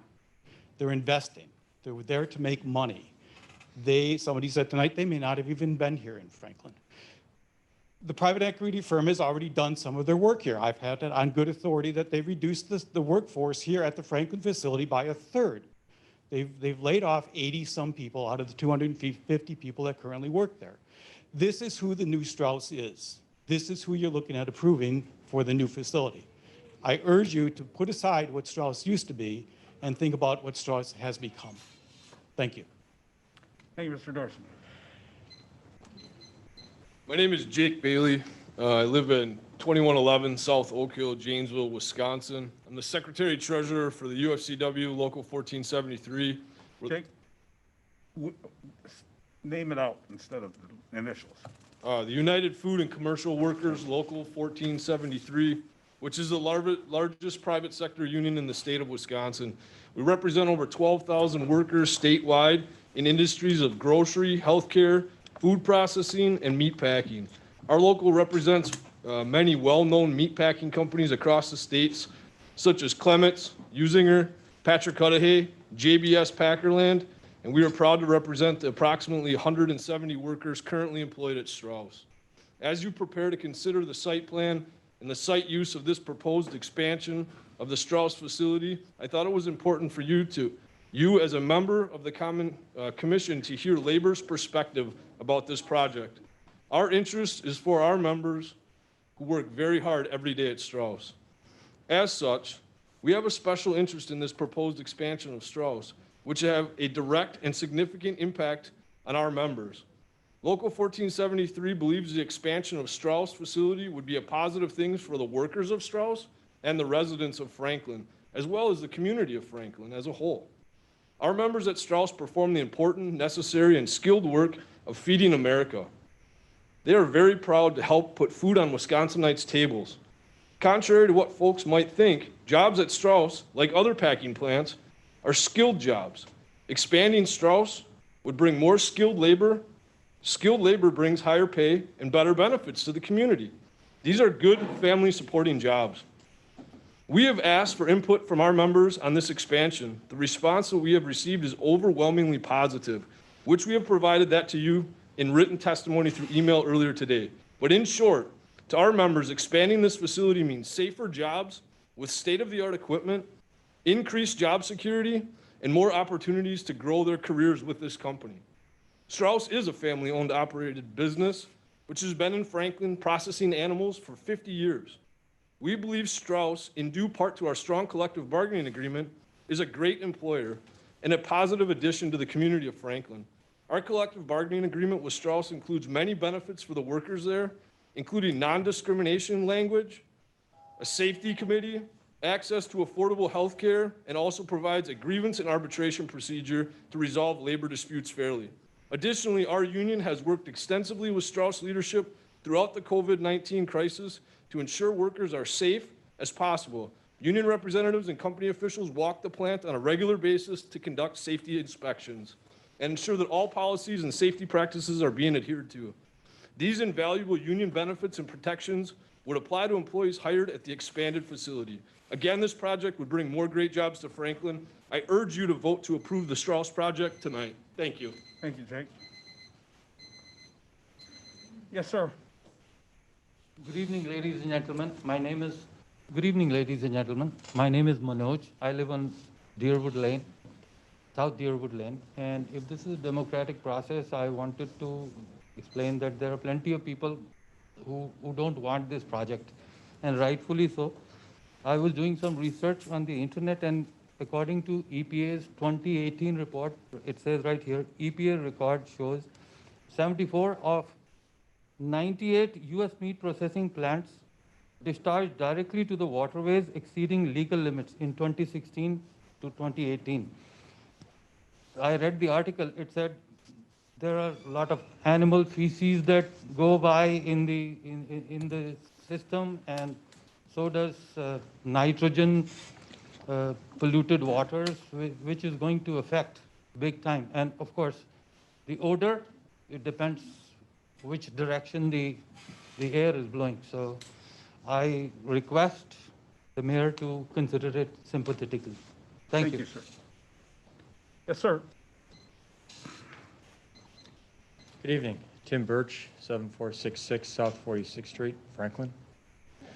Former UFCW member. I did not enjoy that job. Got me through college. And every day working there, I thought, well, you know, this is why I'm going to school.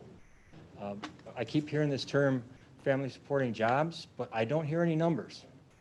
So not that this is really a concern for you guys, but it just irritates me a little bit when I got a union brother here hiding behind terms like family supporting jobs, and I don't hear anything about a median income or anything like that. Hold on one That's second. the first thing.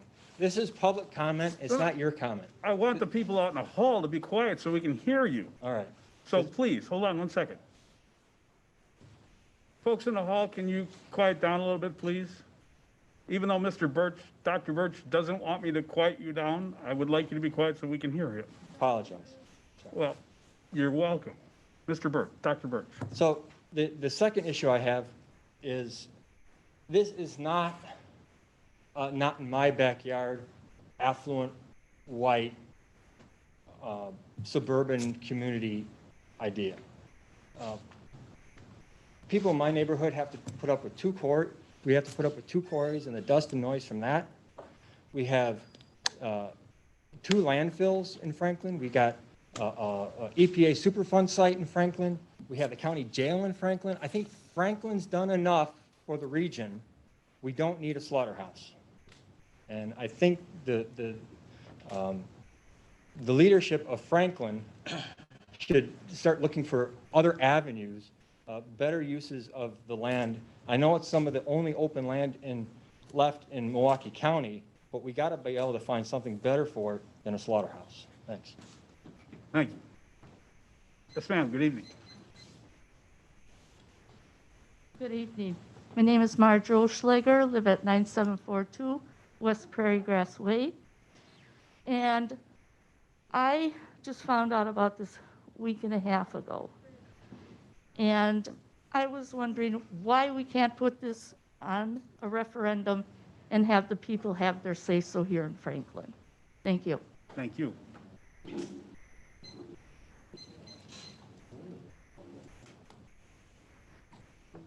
Yes, ma'am. Good evening. Hi, my name is Beyonce Herrera, and I'm from 3400 South 14th Street, Milwaukee, Wisconsin. Cows can learn how to push a lever to operate a drinking fountain when they're thirsty, or to press a button with their heads to release grain when they're hungry. Researchers at University of Cambridge found that when cows figured out how to open a gate to obtain food, they got so excited that some even jumped in the air. But in slaughterhouses, they have nothing to celebrate. They are often confined by thousands to filthy, muddy feedlots that disrupt their natural social structure, causing them tremendous stress and frustration, just as you or I would feel living in such miserable, depressing conditions. Calves on dairy farms are torn away from their mother within hours of birth so that humans can drink their milk that nature intended for them. Police were called to one dairy farm in Massachusetts after neighbors reported inhumane sounds coming from it.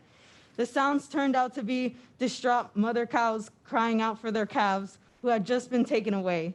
The farmer the farmer downplayed the cow's suffering, saying that it was a normal part of farming practices. The more than 20 billion animals killed for food in the US each year aren't just walking entrees. They are individuals with feelings, families, and friendships. We shouldn't value money over life. Thank you. Thank you very much. Ms. Ma'am, good evening. Good evening. My name is Melanie Bartoff, 5210 South Donna Court, Hills Corners, Wisconsin. I am the Political Director for the United Food and Commercial Workers, Local 1473. If I may, I'd like to briefly share about 3 sentences that were prepared by a 20-year employee of Strauss, who is a member of ours, and then I'd like to say a few words on behalf of our local union. For the 50 or so years that Strauss Brands has been at its current site, Oscar Lopez has worked there for over 20 of them. He says, my coworkers and I perform the important work of feeding America, and we are very proud of the work that we do. We are proud to help put food on Wisconsin tables. My job at Strauss has allowed me to support my family, provide health insurance, and have a good quality of life all of these years. I stand today in support of this expansion because I want other people to have the same opportunity that I have had for a good, secure job. And now on behalf of our local union, if I may, I want to remind folks that these new jobs at this expanded facility will be, just like the jobs there are now, good union jobs with good wages and contract benefits, in addition to the other benefits that are provided to all members of our local union, including a free college education for workers and their families, scholarships for workers and their families, discounts and savings at local businesses, child care scholarships, and many other benefits of union membership. Our members who work at Strauss now are extremely excited about the prospect of this new facility. We did submit written testimony this evening. I don't know if it made it to you, but those comments that we submitted includes the comments of over 90 of our approximately 170 members who work at Strauss now, and every one of those comments is supportive of this project. I think that speaks volumes about this employer and about these union jobs. We feel this is a win for workers and a win for the community of Franklin. Thank you. Thank you very much. And again, as she's coming up, again, I appreciate the decorum that all of you are showing. It means a lot to the Plan Commission and the city staff and the applicant. So thank you very much. Yes, ma'am. Good evening. Hi there. My name is Veronica Wolt, 8699 South Deerwood Lane in Franklin. I live in the Wood Lake Village complexes, and I just wanted to give you an example of more of a local example of the reduction in possible property values, market values, because a lot of people have, brought this up, and everything is very nebulous when it comes to that, and I certainly understand that. But in 2004, I was looking to purchase and to, settle down in a city, and I hired a buyer's agent, and a buyer's agent gets paid extra to do things just for you. They sit down with you for a couple of hours, and they remind you a little bit later, well, this is what you were looking for, etc. So I was looking at my place where I currently reside, and then I was looking at another place that was closer to 27th Street. And I'm not saying all real estate people will do this, but this is just one of the ways people get information about where they would live. And my buyer's agent said, yes, I know you like that other place also because, there's a pathway there, you can take your dog, etc. He said, however, you don't want that, and I'll tell you why. He said, it's too close to 27th Street, and this was back in 2003, 2004. He said, the traffic is going to get worse and the crime is going to get worse. And it has. And I am just thinking, okay, how many other people that, may be looking at, homes in our area, condos, single family homes, even apartments where, the landlord is paying the taxes. And so I wanted to bring this down 30,000 feet just to give you a local example. And, things in the media, certainly we have to take a pound of salt with everything that we see on Facebook. But there are 2 things that I found last night about areas that you do not want to live in Franklin. And one of them was pretty close to just down the street where we are. So that was concerning to me. So basically, those are my points. It just has to do with giving you an example of how people might see an area based on media or, the real estate agents, what have you. Thank you, Ms. Wolf. Thank you. And thank you for having me. And thank you for coming today. Thank you very much. Sir, good evening. Good evening. Hi, my name is Andy Merkins. I live at 8459 South 68th Street. And I don't have anything particularly substantive to add to the points against moving forward with the proposal. I think that others have said them better and with a lot more data than I can offer. I just wanted to come up to try to get the point across that I urge you not to think of the people speaking against this proposal as a vocal minority to be overcome. I've got 3 small kids, and so I don't get to be as involved with local issues as I wish I could, and someday I hope I can be again. But when I heard about this project and the little bit of research I was able to do, and the same with my neighbors, I think the community is really against this, and I think that's got to count for a lot. So thank you for your time. Thank you. Yes, ma'am. Good evening. Hi, Darlene Collins, 8628 South 116th Street. And I live 1.46 miles from the slaughterhouse, and I'm opposed to the building of it. And it's at Loomis and Ryan. I don't know if you all know, but that room over there is filled with people, and the next room is filled with people, and the hallway is filled with people. I'd say there's probably at least 150 people here, and I'd ask for a show of hands. I don't know if anybody No, we're over not, there will Darlene. count. A show of hands of You people. talked to me, and I'm running the meeting. Thank you. Address your Oh, I'm comments trying to and- read my notes. I asked for a show of hands. No, Darlene, we're not doing that. What? Of people who? No, Darlene, address your comments to me. We're not having a show. Come on. Oh, okay. Well, I'm just sure there's a lot of people here who are also opposed of it. And I'm just wondering who we can trust. Like, can we trust Bear Development, who originally proposed a nice little business park with houses and stores and office buildings, but instead we're getting a junkyard and a slaughterhouse? Let me tell you, nobody wants to live next to a slaughterhouse. Can we trust Strauss, whose very own workers, I know you heard other workers here, but there were other workers who complained about poor employee working conditions, and the Journal Sentinel said that they failed to provide masks, barriers, notify their employees about people who had tested positive for COVID, and there was a lawsuit and a settlement in their favor. Can we trust the Texas Investment Holding Company that owns Strauss to care about my well water up here in Little Franklin, Wisconsin? Can we trust the city of Franklin to look out for its citizens' best interests when it took them, according to this newspaper article, years to respond to the noise complaints from The Rock?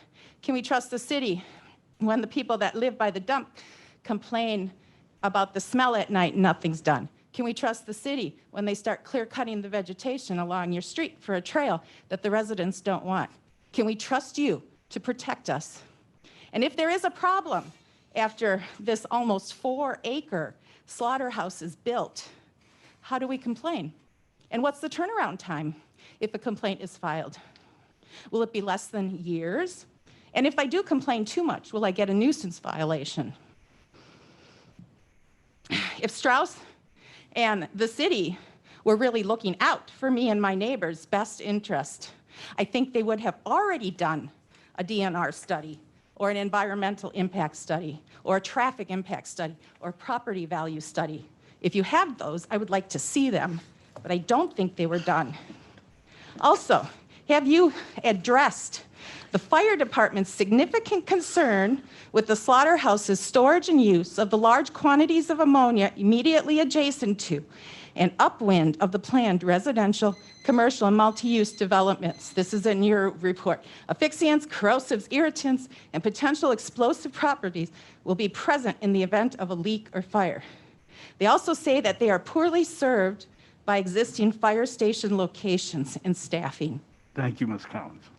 Just the last one, as was in article about the Milky Way Drive-In. No, where no, one no. of our aldermen You gotta said, be this finished, 'cause is you're just you're one going off into time another that we subject. can side with the I'm residents. sorry. Let's stand up for the neighborhood for Darlene, the that's first enough. time. I ask you to Your stand time up is with up. us for the second time and do Darlene, what's your right time for the is up. people. Thank you. Yes, sir, good evening. Hi, my name is Tom Benning, 11720 West Ryan Road. By the way, Glenn, congratulations on the sewer success. Thank you. So far, knock on wood. It only took 8 years. You deserve it. Let's hope you just didn't jinx it. All right, that being said, I grew up just not a quarter mile from the Strauss plant. And never ever seen the face that owned it, but nice to meet you. However, that being said, it's not going to be the same company. Past experiences with equity firms, investment firms, they are all about the numbers and only numbers. And once the Strauss family's out of the picture, what are we left with? Who knows? They could pick up a year from now, 2 years from now, not to mention the mentioned environmental issues that have been mentioned. And is there any guarantee on our home values? Because I happen to right now live 2 blocks from where this is going in. And what about when this investment firm wants to seek cheaper labor? Are we going to get a bus line forced down our throats? Is there any guarantee that that will never happen? Because we all live out there because that's where we choose to live that kind of lifestyle, not to have it destroyed. So that being said, please take that into consideration. Thank you. Thank you, Tom. Mr. Rivera. Howdy. Hello, everyone. Marcelino Rivera, 5536. Get up closer to the mic. Marcelino Rivera, 5536 West Allwood Drive. There are several people that are being cut out of this process this evening and are not able to be here to speak to this. To continue this public hearing is denying them their voice and replacing it with that of a company that is a majority investor owned. There are several people that have submitted statements, but because of a disability or risk of contracting the virus running through our nation in the state of Wisconsin, are unable to attend and do not wish to put their friends, families, and loved ones in harm's way. I'm going to include some documents and statements and emails from others as evidence of those that could not attend. I first heard about this on August 31st through an email from Alderman Barber. That very day, I posted on Nextdoor and asked a poll, who wants to see a 30-acre slaughterhouse put up in Franklin? As of last night, the poll had 147 votes. The breakdown was 38% in favor, 68% opposed. I have documents, again, for the record. You look at the petition that I started, change.org, there's 2,248 signatures on there, last I checked, compared to one that's in favor of the Strauss Brands expansion having 82. I'm requesting that this matter be tabled until a later date where a more adequate forum and venue can be booked, considering Governor Evers' emergency orders and 25% cap. People have not only been put in danger today, but they've also, others have not been able to have their voice heard. On a post in social media, it was Mayor Olson that said, "I'm not going to permit Franklin to experience what other communities have this summer. I took an oath to uphold the Constitution as well as the laws of the state and the city. I promise to keep you all safe. I will do that. Now's the time to live up to your promises, Mayor Olson. Please keep us safe and allow the citizens of Franklin their First Amendment rights." I've lived here in Franklin for 5 years. I used to live in Greendale, but when my fiance and I decided to make a life together, we chose Franklin. My fiance has lived in Franklin for 12 years. We own a small self-started business, and I have a master's in business administration. I've worked in healthcare since 2000 as a medical laboratory scientist and currently in the arena of healthcare IT. I have been certified by the University of Milwaukee, Wisconsin in the arena of public health microbiology. I have traveled and worked across the nation in various laboratories. Some may venture to say that I know a little about health, chemistry, science, and technology. is my education, experiences, and career that has led me to have concerns about Strauss Brand's proposed expansion.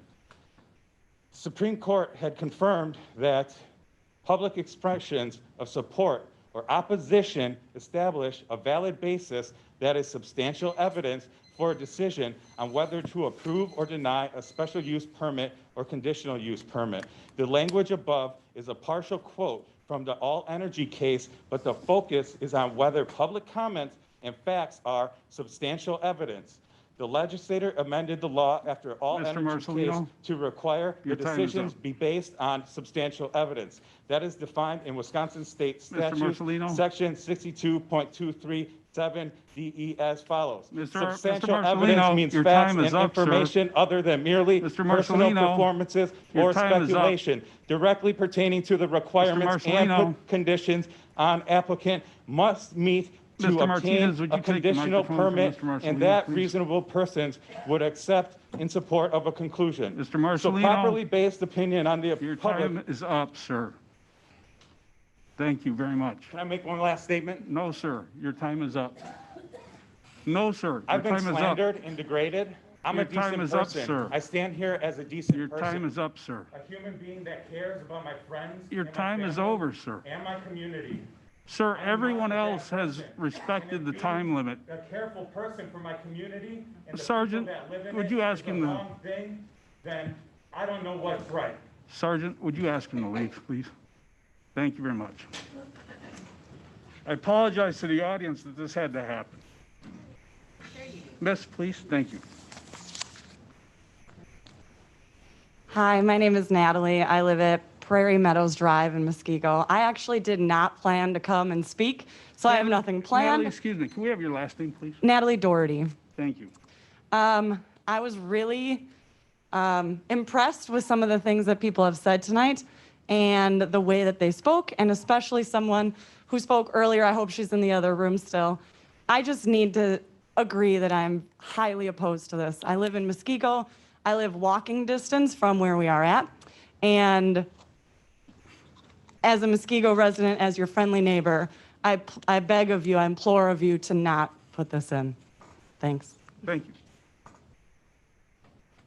Yes, ma'am. I'm Rose Wazorek, and I live at 8639 South Deerwood Lane. And I have a few comments to make. The first of which is that I looked at the satellite map of the existing Strauss structure, and it is in a bona fide business park. There's no development. It's at the southmost edge of the development.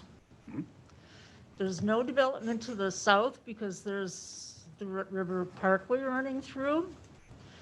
And I don't think that it's fair to compare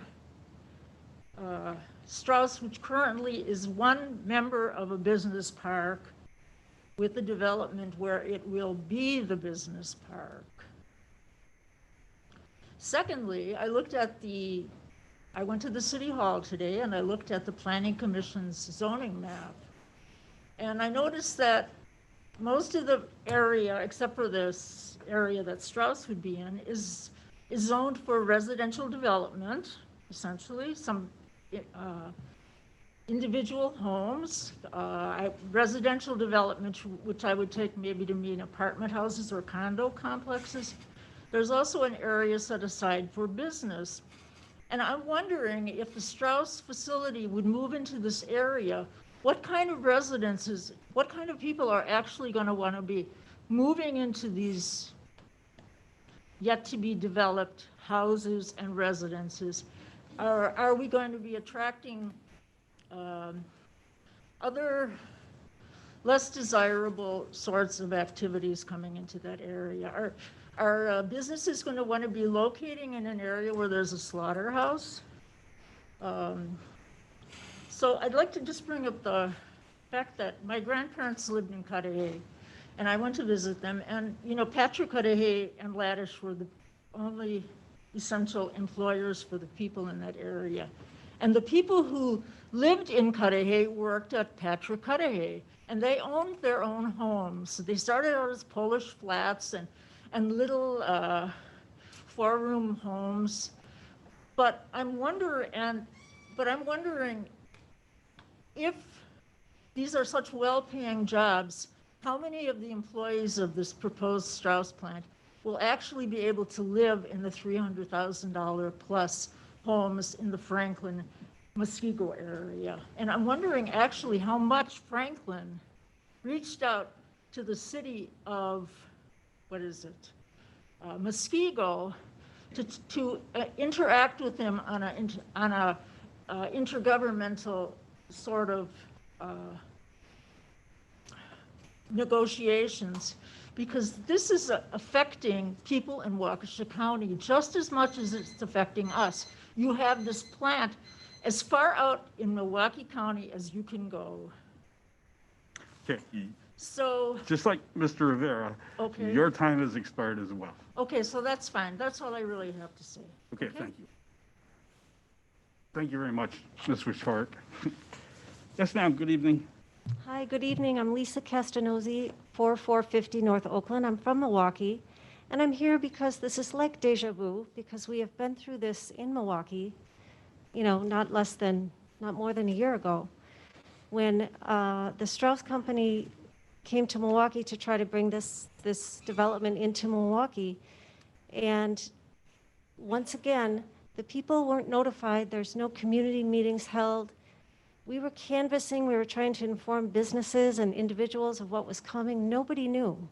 And nobody knows here either, because we did it again. Residents of Franklin led.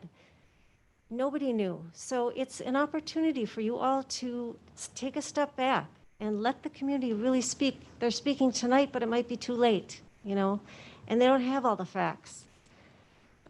This is not a family-owned business, it's owned by a company in Texas. They're not here. They're not sponsoring the Little League teams. We don't know what they're going to do. I've been to the plant 3 times. The last time I was with 28 or 31 recently fired workers, illegally fired. They had to settle a case with the Strauss Company because their rights were denied. It was an illegal firing. Here's just a little quote from an article. Workers say they were fired after complaining about the lack of coronavirus safety measures. Over 20,000 COVID-19 cases have been reported as of this month among meat and poultry workers in the U.S. In 2017, OSHA fined Strauss $5,000 for health and safety violations. Strauss declined to comment. They're currently under an OSHA investigation.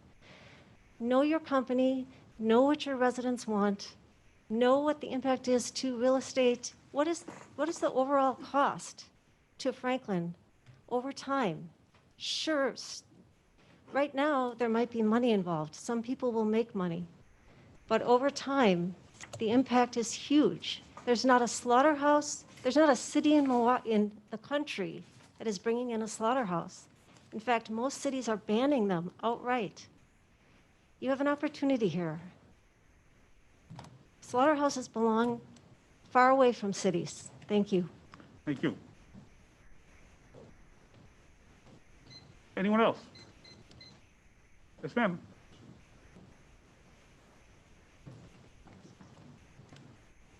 Hello. My name is Lisa Runty. I live at South 96, 12826 Walter Hagen Drive. I live in Champions Village, about half a mile down the road. I am from Muskego.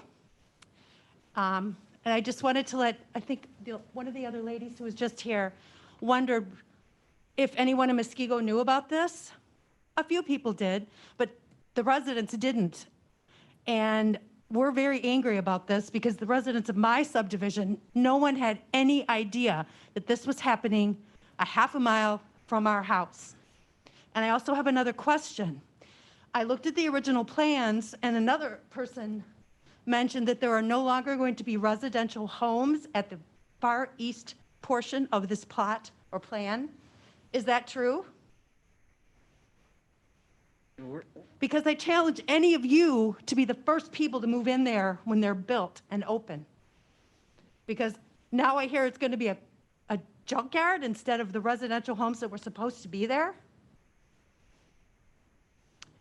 Thank you for your time.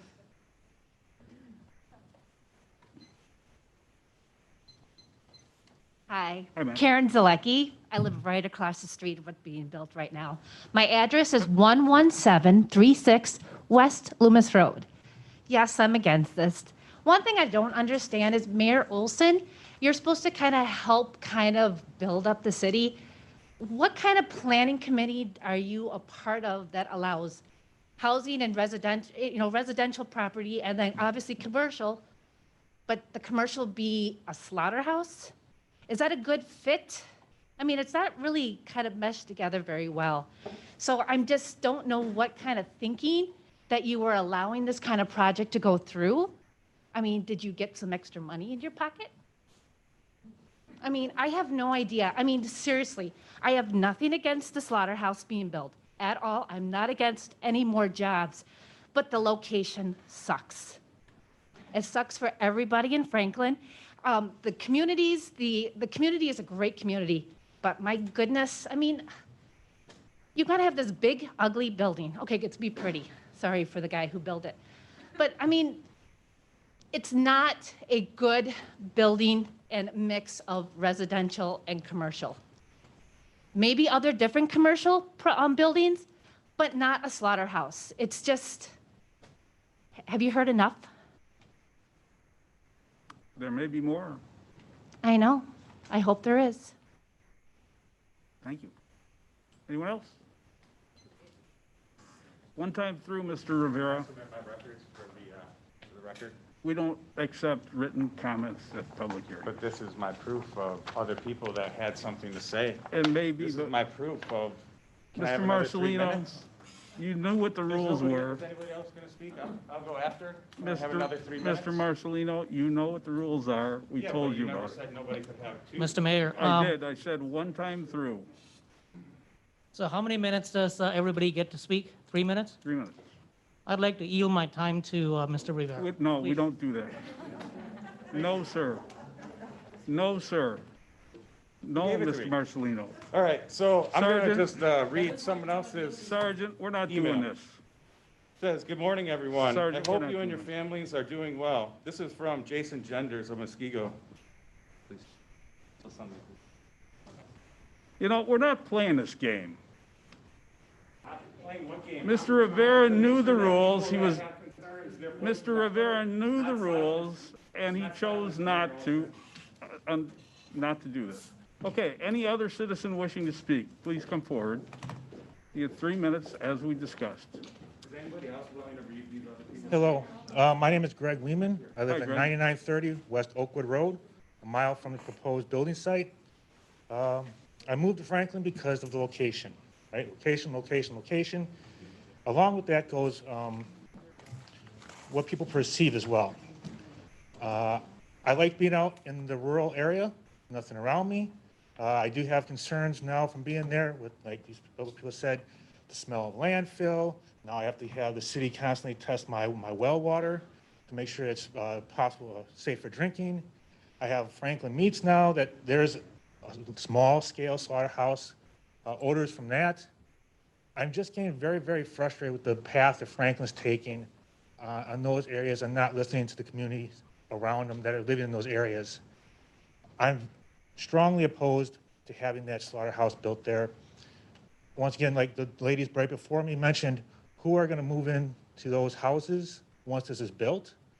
And just to kind of paint you a picture on how things are turned out already, 2 of the houses on the corner of 112th and Oakwood Road are up for sale already. And I do believe that is because of all the expansions and talks about what's going on in this area, and people are not happy. You're just upsetting the current community. You have to think about the people that are here and not just a business where workers are going to commute in for a daily job. Thank you. Thank you, Greg.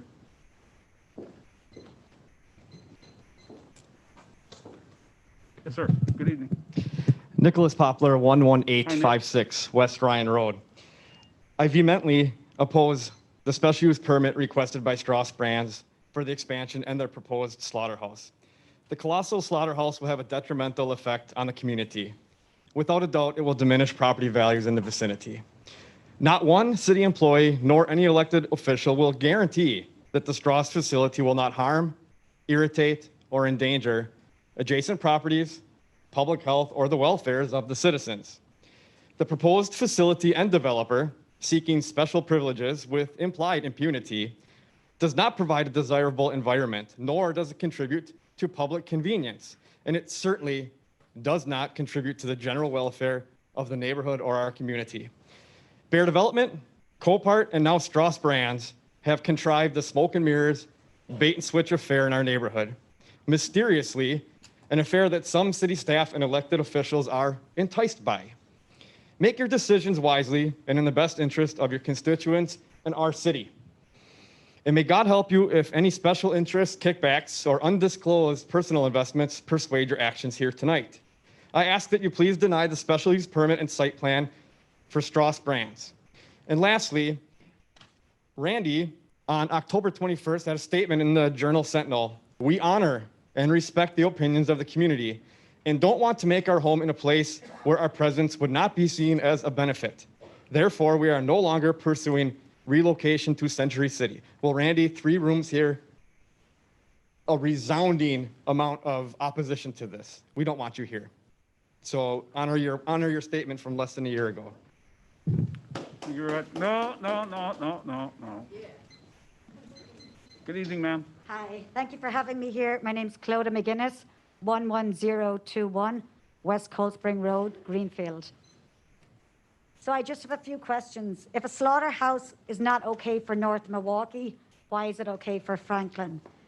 Aside from the animal abuse that occurs, there are many other factors to consider. Here are just a few. Mental trauma within the community to those that are deeply impacted by the physical trucking and viewing of live animals en route to their death. The increased traffic within peaceful Franklin. Some of the job offers will lead to less empathy within a community as a whole. Environmental and water contamination, lower house values, and of course, the spread of viruses. I do have one wish if it does go ahead. I hope that instead of walls, you have glass windows so that everyone on a daily basis can witness the true horrors within a slaughterhouse and live with their decisions as a community. Thank you. Thank you, ma'am.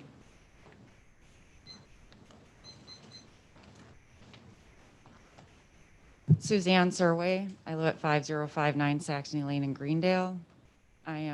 Just wanted to first say there are a few questions that haven't been answered in the meeting earlier, which was one, is there a study right now that shows what the air quality is, water, and how we're going to handle that and how you're going to continue to measure that quality and then make sure that it's enforced if there is a problem that comes from the slaughterhouse?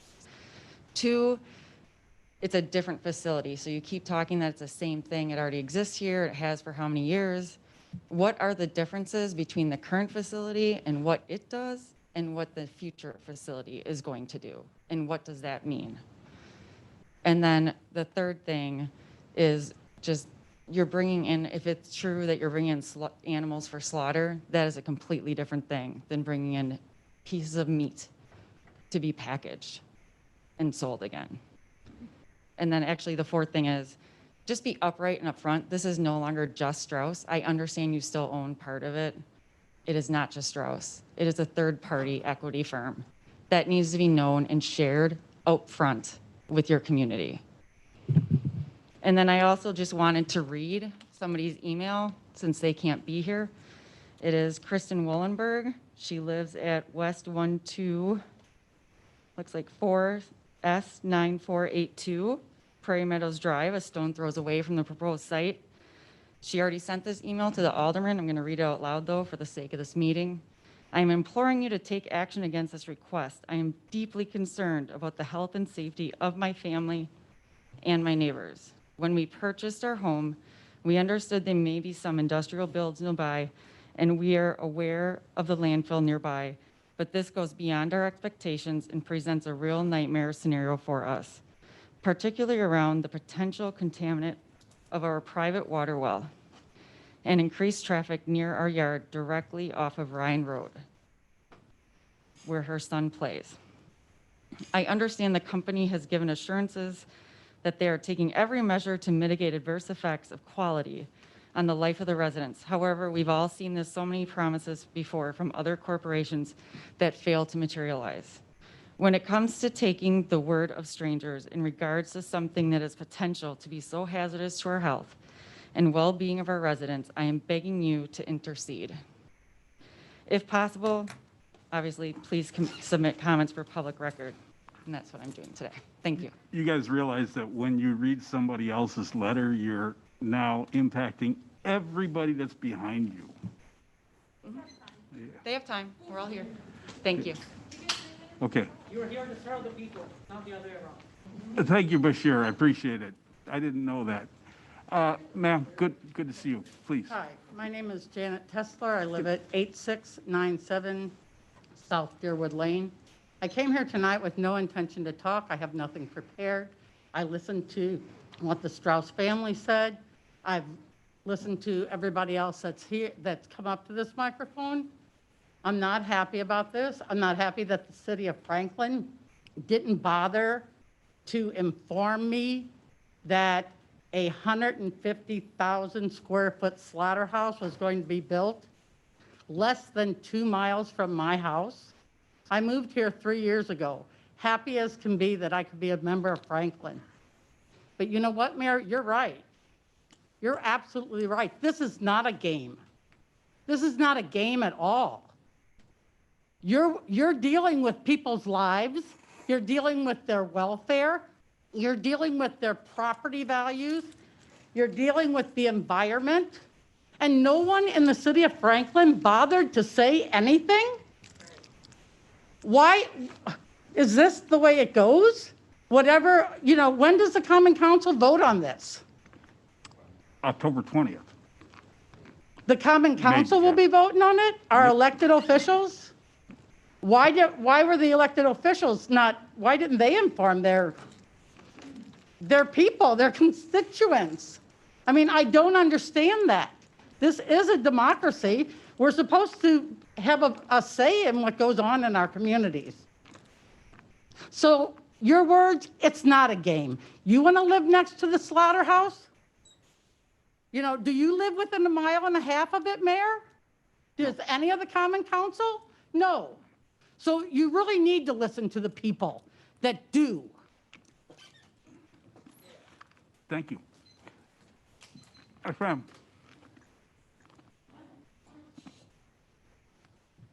Lynn Callis, 8054 South 55th Street. I'm here to read an email from a friend. I hope you and your families Lynn, are doing well. Lynn, we all got these emails. We've all read them already. Well, So just so you know. that's okay. I have Okay. time. Okay, regarding the special use application from Strauss to build a large meat processing facility 1/2 mile from my family's home. Like many of you, my family and I have worked incredibly hard to be able to purchase our home here in the beautiful area surrounding Franklin and Muskego. My wife, son, and I have enjoyed living right on the border of Muskego and Franklin for the past 8 years and are hoping to stay in the area to raise our growing family. However, we are incredibly concerned about the potential for the proposed 152,000 square foot Strauss slaughterhouse to damage the reputation and safety of our communities, create environmental concerns, and lower property values. I'm a strong advocate for job creation, but I do not feel like the minimal amount of lower paying, high stress jobs created by Strauss simply aren't worth the potential damage to our community.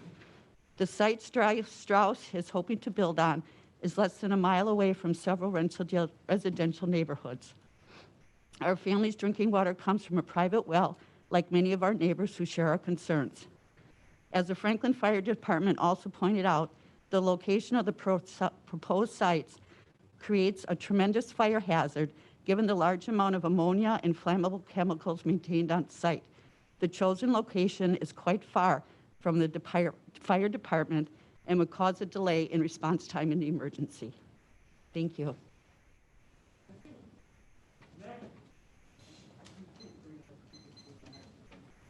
Yes, ma'am. Good evening. Good evening. My name is Erin Hammock. I'm a resident of the city of Milwaukee, but I'm here to express the concern of a Franklin resident that was unable to be here this evening. We certainly appreciate that. Caroline Niles My father will answer any questions regarding Strauss. It's sad but true, the horrific way they treat their employees, the sanitation of the plant, and the overwhelming amount of rats and cockroaches. Thank you. Is that gentleman here? I do have a question for him. I'm sorry. Is the gentleman here? No, that's why I'm here. Oh, then how can I ask him a question? I have to ask him a question. He said he. I'd like to know when he worked there. I have a name right here, so. But, You worked there for over 20 but the, years, sir. excuse me, I'm asking the woman who's given testimony the question. She read the letter, I'm asking her the question. So you read the testimony, I did. and you said in the testimony that the man would answer questions. True. I'm asking you the question. Okay. How long did he work there, and when did he work there? I do not know. Okay, so now we understand each other. Thank you. You read testimony that you had no firsthand knowledge of. Okay, thank you very much. Aside from someone who is related to. Thank you very much. Yes, ma'am. Next one.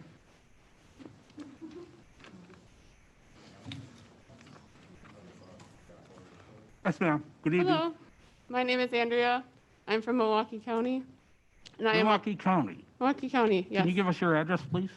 830 South 109th Street, West Allis, Wisconsin. Thank you. Yes, no problem. And I also, too, am speaking on behalf of someone who is very concerned and lives in the Franklin area and would like their voice heard. So here I am speaking on their behalf. I agree that residents' concerns need to be addressed, but since I have a hearing deficit and keep my windows closed 90% of the time because of allergies, I have never heard them. That does not mean I do not support those that do. Quite frankly, I am more concerned about the proposed cattle butchering and meat packing plant in my backyard. Who thought that moving this from industrial park next door to residents was a good idea? If this goes through, I will vote against anyone that voted for it. I hope everyone gets the word out for any further hearings. Thank you. Thank you. 1 second, please. 1 second, please. You ladies want to come up? For our interpreters, would they like to have their time? No, we're just repeating what's really here. What are we going to say? If they'd like to speak.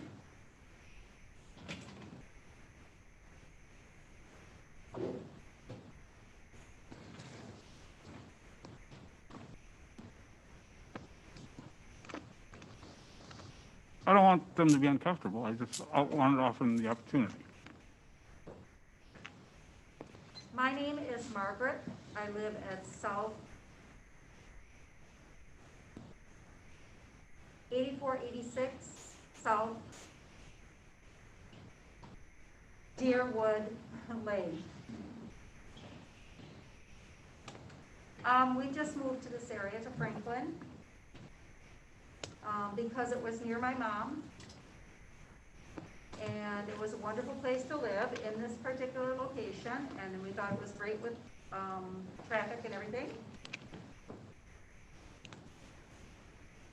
I used to work at a college and provided technical support and for businesses and supported business diversity. I agree with the local people as far as the conflict, having that business and growth and support for the community. I understand that aspect. But having the factory right in the middle of the residential area,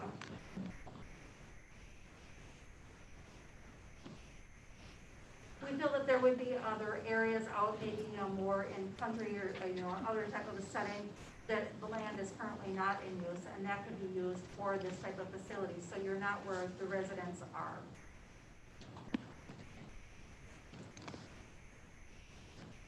Again, I do support the business itself, but not the location. So please consider about moving your business to a location that would be more appropriate. Thank you for your time. I appreciate it. Thank you, Margaret. Thank you for providing for interpreters as well. Thank you, Margaret. Okay, next person.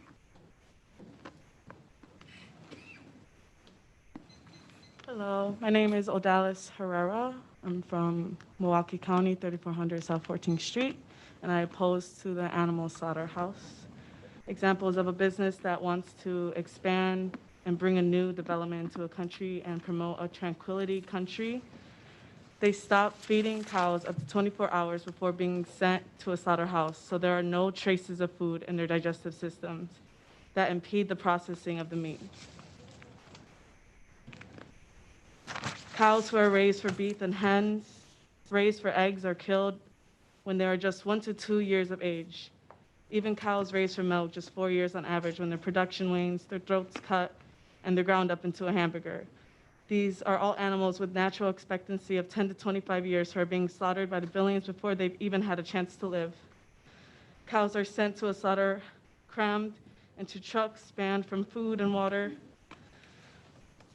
All they've ever known in their drastically abbreviated lives is overpowering stench of ammonia from their accumulated waste, excruciatingly painful, crippling bone disorders caused by their unnaturally accelerated growth rate, and the deafening squawks and squeals of thousands of other animals crammed into a single windowless barn, and the trauma of being poked, prodded, jabbed, burned, trampled, beaten, kicked, thrown, slammed to the ground, and screamed out.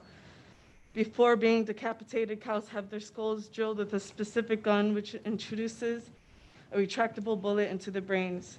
This is done to knock them down before they're being slaughtered. Do you see this as a tranquility country? Thank you. Thank you.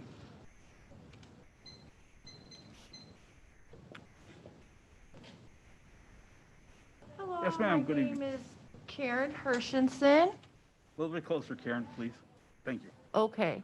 My address is 7026 Cedar Creek Road, and I have a statement that I would like to share with you in regards to water and land contamination.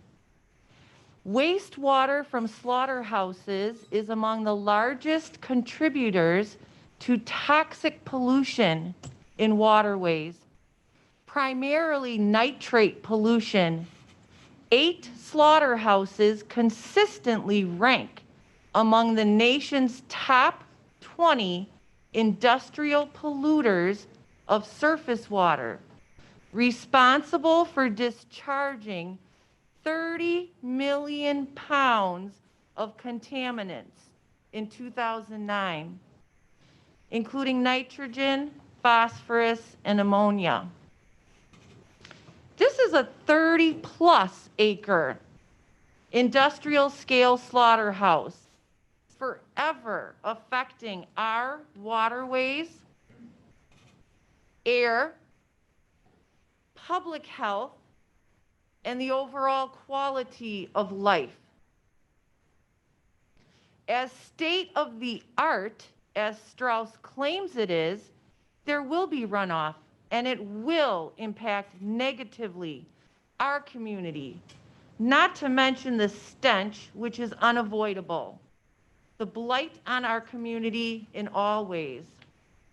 Now Franklin will be known as the slaughterhouse capital of Wisconsin. No jobs or tax revenue is worth that.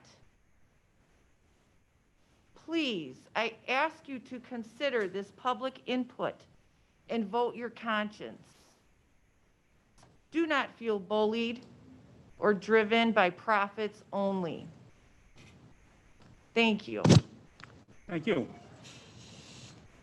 Ms. Jolly.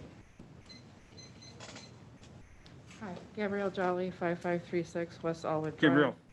Oh, I'm sorry. 5536 West Allwood Drive. I just have a few concerns about the water usage, its treatment, and waste. I've personally tried to obtain info regarding this, but it seems the only way we can get this information is if Strauss, openly shares it. The failure to be transparent raises serious questions for me. I'm also wondering if the Watertown Park is related to the Strauss demand for water, and if so, how is it going to affect the taxpayers? One more question. I know that Strauss has used prison labor in the past, and I'm just curious, since we will be so close to a prison, if they plan on using it in the future. Thank you. Thank you. Yes, sir. Good evening. Hello. My name is Casey Marcel. My address is 26205 South Wind Lake Road. I grew up in Wind Lake, and I've also lived in Franklin when I was a child. I came through here, and I understand the proposal to create a lot of jobs, which is great. But my question is, if there is issues with the water, or like going into the well water, if there is issues with the residents' home values going down, what do we do then? Is there any accountability? Will they be made to pay for the water that being conflicted upon? Or is it just the money goes on to the taxpayers then due to the overwaste? I'm just curious about these questions, and then thank you for your time. Thank you. Anyone else? Yes, sir. Good evening. Eric Belsorowski, 11930 West Ryan Road. I'm approximately about half a mile away from where this might be built. I have nothing against the company, its location. I mean, it'll be surrounded by residential on every side. The noise factor, if you guys haven't been out there at 4 o'clock in the morning, it's pretty quiet. You can hear a lot. I mean, it's pretty quiet out there. It's pretty deafening quiet. Other than that, the odor, yes, I'm worried about my well, worried about the odor. We already deal with the dump.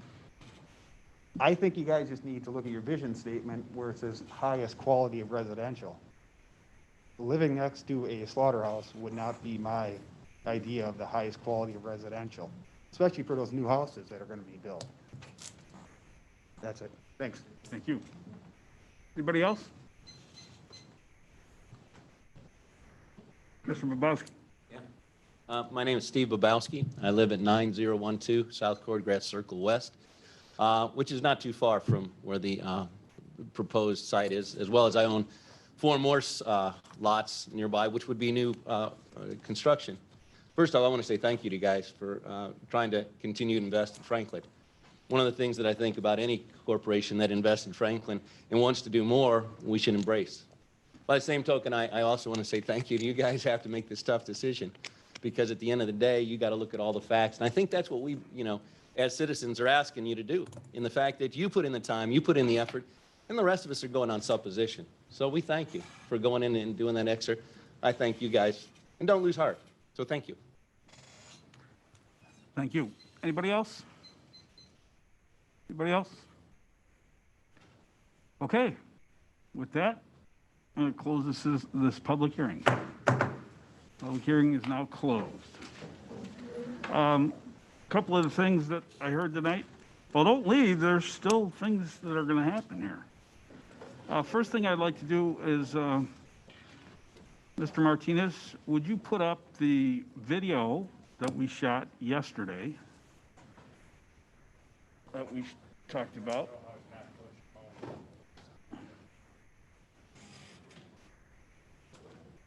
Let's do the south clockwise.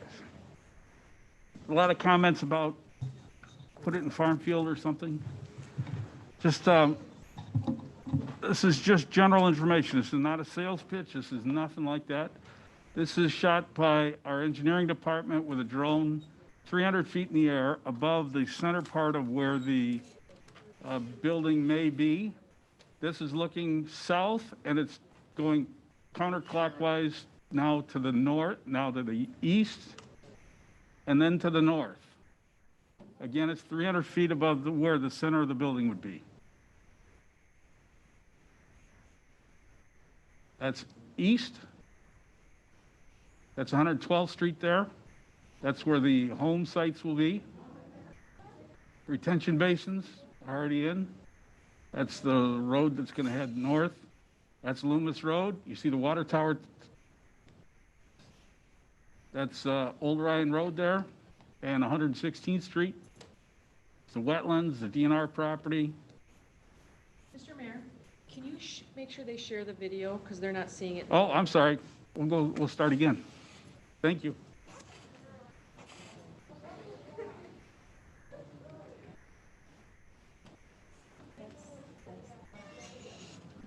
With apologies to those folks watching on YouTube and Zoom, we're going to share the video.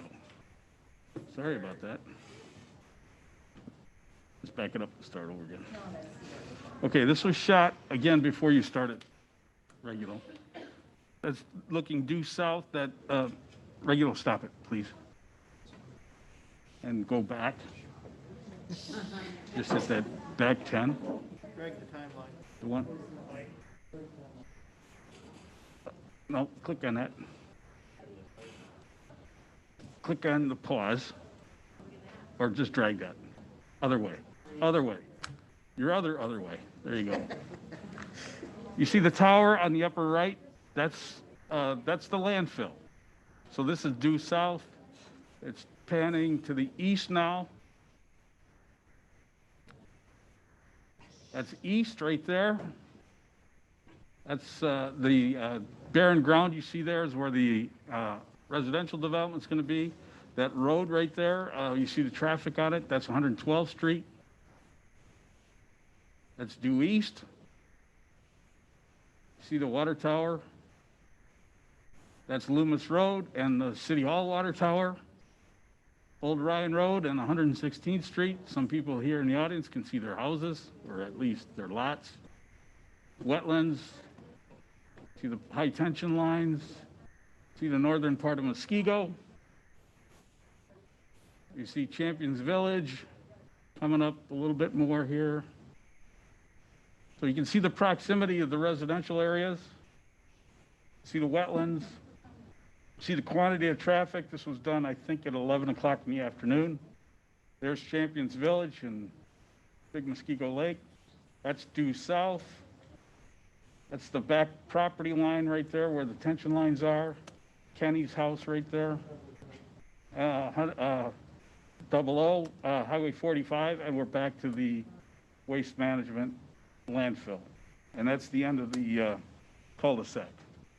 So that gives you an idea of what surrounds the property. Again, it's not a sales pitch, that's just what it is. There was a conversation about, there continues to be a conversation about water. Again, water's gonna go get processed and put into the interceptor sewer. You see the ponds there? If you click on the play or move it back a little bit. Keep going, keep going, keep going, keep going. Detention basins throughout the project to carry the stormwater runoff. Don? Yeah, Correct? one thing I want to be very clear. I know there's concern about potential contamination of well water. Is the microphone? Oh, sorry. There's been a constant talk about the concern of contamination of well water. And I understand where that might be coming from, especially if people are looking at different things on the internet, specifically in regards to other types of slaughter facilities. Those facilities that have issues like that have leaching ponds that are exposed to the outside that can leach into the ground, cause problems with well water, and also cause a large amount of smell and odor in the area. That is not the case here at all. Everything is in the building. Anything that is where the animals are brought in, and the cattle barn area itself, all of that area is consistently washed down. All of that goes into the process drains, and that goes through the pretreatment, wastewater pretreatment system. And then ultimately that then goes out into the sewer and then into the MMSD system.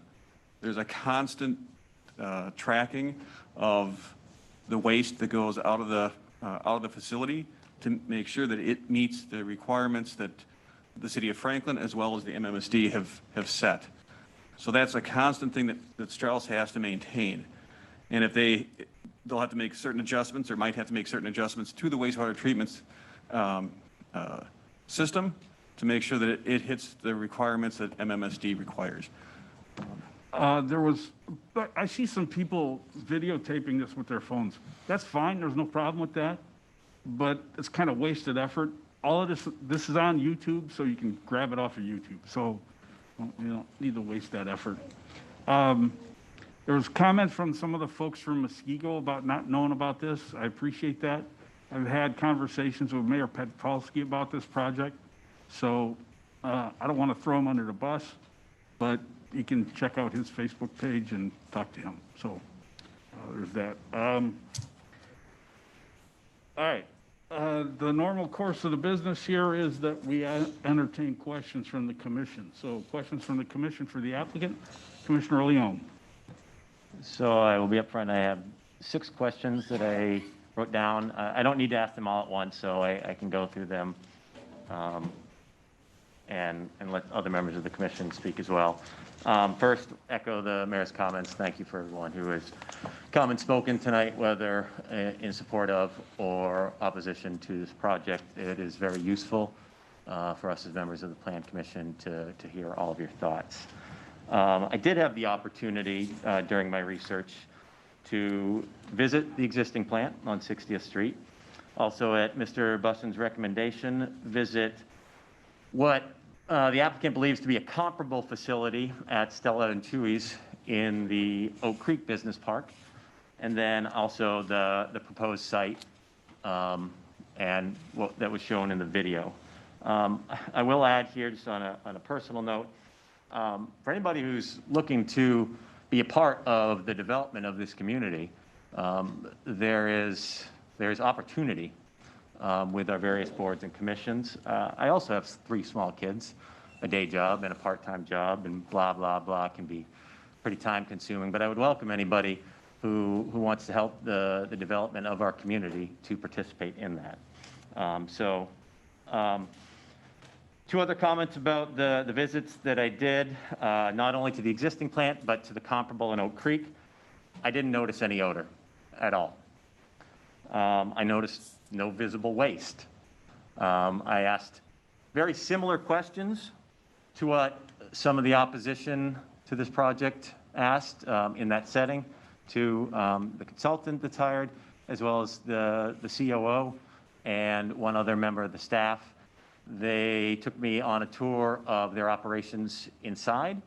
I was, for somebody who had never been through a meat processing facility before, I took a lot of notice of the conditions, the working conditions, and where water might have flowed, where it did flow, and was impressed by it. And then also on the exterior part of the tour, they pointed out where some of the waste, the animal waste, was stored, and made note, and I noticed as well that even very close, literally from me to the wall, there was no noticeable odor, and that's in a much older facility that's being proposed. So I say all of that. At this point, I am generally supportive of this proposal, but certainly am open to what's been discussed tonight, as well as the other members of the commission. One thing I did take note of, there is a request to reduce parking. One of the things that during that site visit, the existing facility, right now you're using part of your parking for some temporary tentage to create social distancing when employees eat. While this is a temporary thing, that could occur in the future. I think it's in your interest to keep as much parking as available. So I would ask the members of the commission to consider possibly requiring that it meet the standards for 280 parking stalls, I believe, and not to decrease. One question, there was a comment from the applicant earlier about green lighting. Could you discuss what the benefits are of green lighting and clarify, are you talking exterior, interior, or both for your project? I think what he's really meant by green lighting, it's basically the type of light fixtures we use. They'll all be LED style light fixtures that are highly efficient and long lasting. So it gives a better quality of light, has a better spectrum available, but we can do that, which is very beneficial for them in the processing side of it. But the other side of it is they're very energy efficient. So we do whatever we can in the design of buildings like this to make them as efficient as possible, not just with the lighting, but our values on the walls and so on, to try and, again, make these as efficient as possible. But it is all interior, it's not exterior? Both interior and exterior lighting Okay. would be LED. And does that benefit neighbors so that there's less light pollution in theory? Or there's We've no done impact? we've done a lighting layout for the site and then a photometric analysis of that to make sure that there's no light spillover past the property line. So we meet all the city ordinances and requirements for that. Thank you. During the tour, had a conversation about the process of recapturing and reusing water. I don't know who's the best person from the applicant to speak about that, but could you talk about that in terms of the water returning to MMSD and the processes that you would use at this new proposal, how it benefits neighbors and the community if it does? So one way to help reduce the water usage for the meat plant is to take, there are basically cabinets called chill cabinets, and that water is used to chill the carcasses. And essentially, it's just a single pass of water across that carcass. You can't use it again from that standpoint, but we can collect that water, and we can use that water to actually wash the cattle barn area. So we're basically taking water that's relatively clean and then using that to actually help clean the waste that does accumulate in the cattle pens. But again, you have to understand that as those cattle are moved out of those cattle pens, they're hosed down immediately and cleaned. So, but we can try and reuse that water, and that reduces the overall load of what Strauss has to purchase for water. Thank you. Commissioner, let me interrupt. I don't do this at church. They've been wanting me to get volunteering to be an usher, but let me try it, okay? There are 2 seats up front, one right there and one right there for someone that's interested. They're both socially distant, and no need to stand in the door if you'd like to have a seat. Don't be bashful. There is no collection plate, so, you know. I would like to comment, there are several people that brought up the COVID issue. HIPAA standards and being professional about this, I will not talk about numbers, but I will say that as I participate in the Business Park Consortium calls pretty regularly, the folks at Strauss have been leaders in the design of COVID mitigation plans. They have a very robust plan. It is atypical of their industry. Their experience with COVID in terms of the infection rate, far, far, far below their industry average. Far below. I don't know how to say that and stress it any more without being exaggerated or seeming exaggerated, but this community has nothing to worry about with infection rates coming from that plant, this company. On top of that, the only way that, no, I'll just leave it at that. The plan and there's a memo in our packets from the health officer.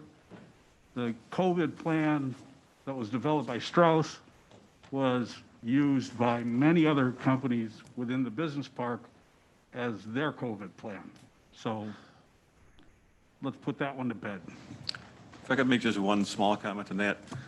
As Strauss, as we're going through the design of the building, and we're looking at the process equipment that's going in it that they're purchasing, they've been very upfront and working with and talking with those equipment manufacturers about dealing with COVID and the safety of their workers. So I just wanted to pass that on, that they're very, very aware of it and very concerned about it. Mr. City Engineer. Okay. Heard a lot of comments tonight about sewage and water issues, so maybe I'll touch on some of those and give a few other comments. So I do know that there have been some requests trying to seek your water bills.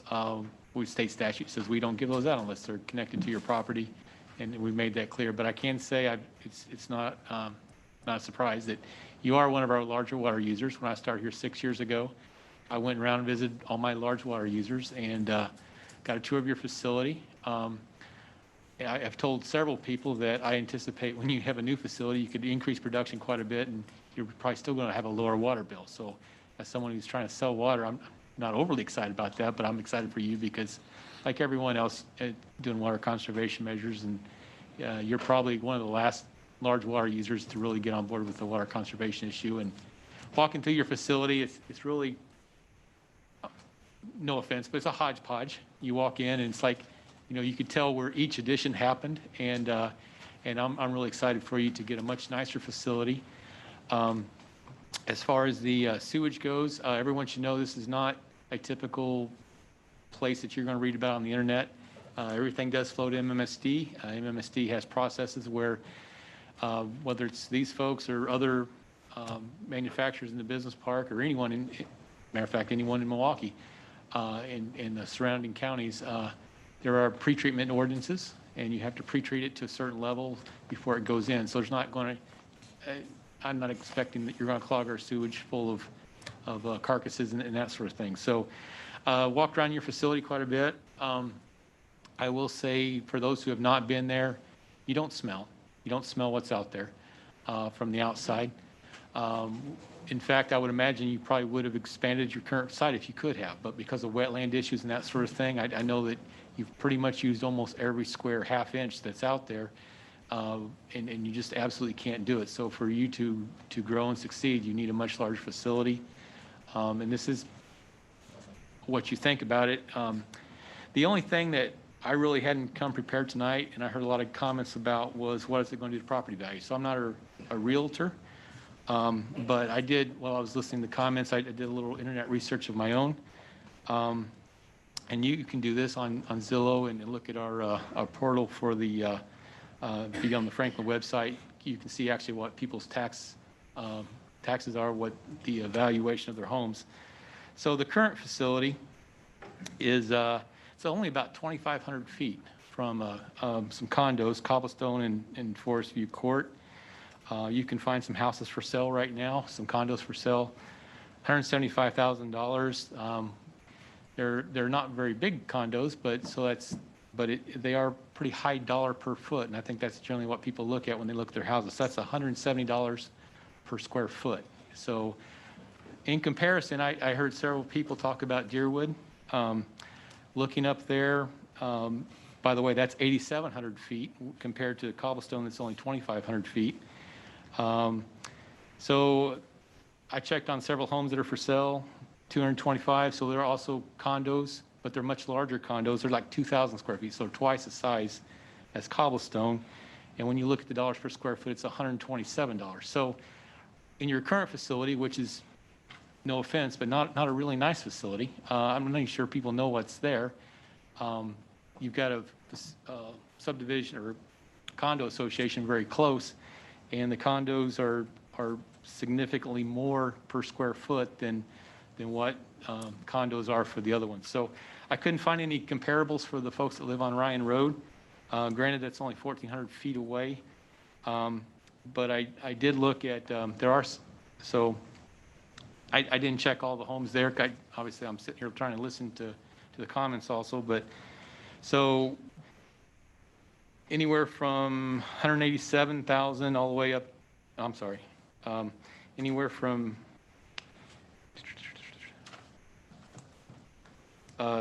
225,000 all the way up to, say, $400,000 is what I was kind of noticing. But when you look at the existing facility, you've got some residential homes just down the street. There are 3 homes, and those 3 homes are 187, 238, and 587. So I don't know how they compare apples to apples, but I can tell you that at least the single-family residential house, it appears to be much, as I'm going to say at least equivalent. In fact, there's a large house, but it's on a large acre, so I don't know how you compare that. So bottom line is, I think some concern that we have. Some concern. Sorry, is that me?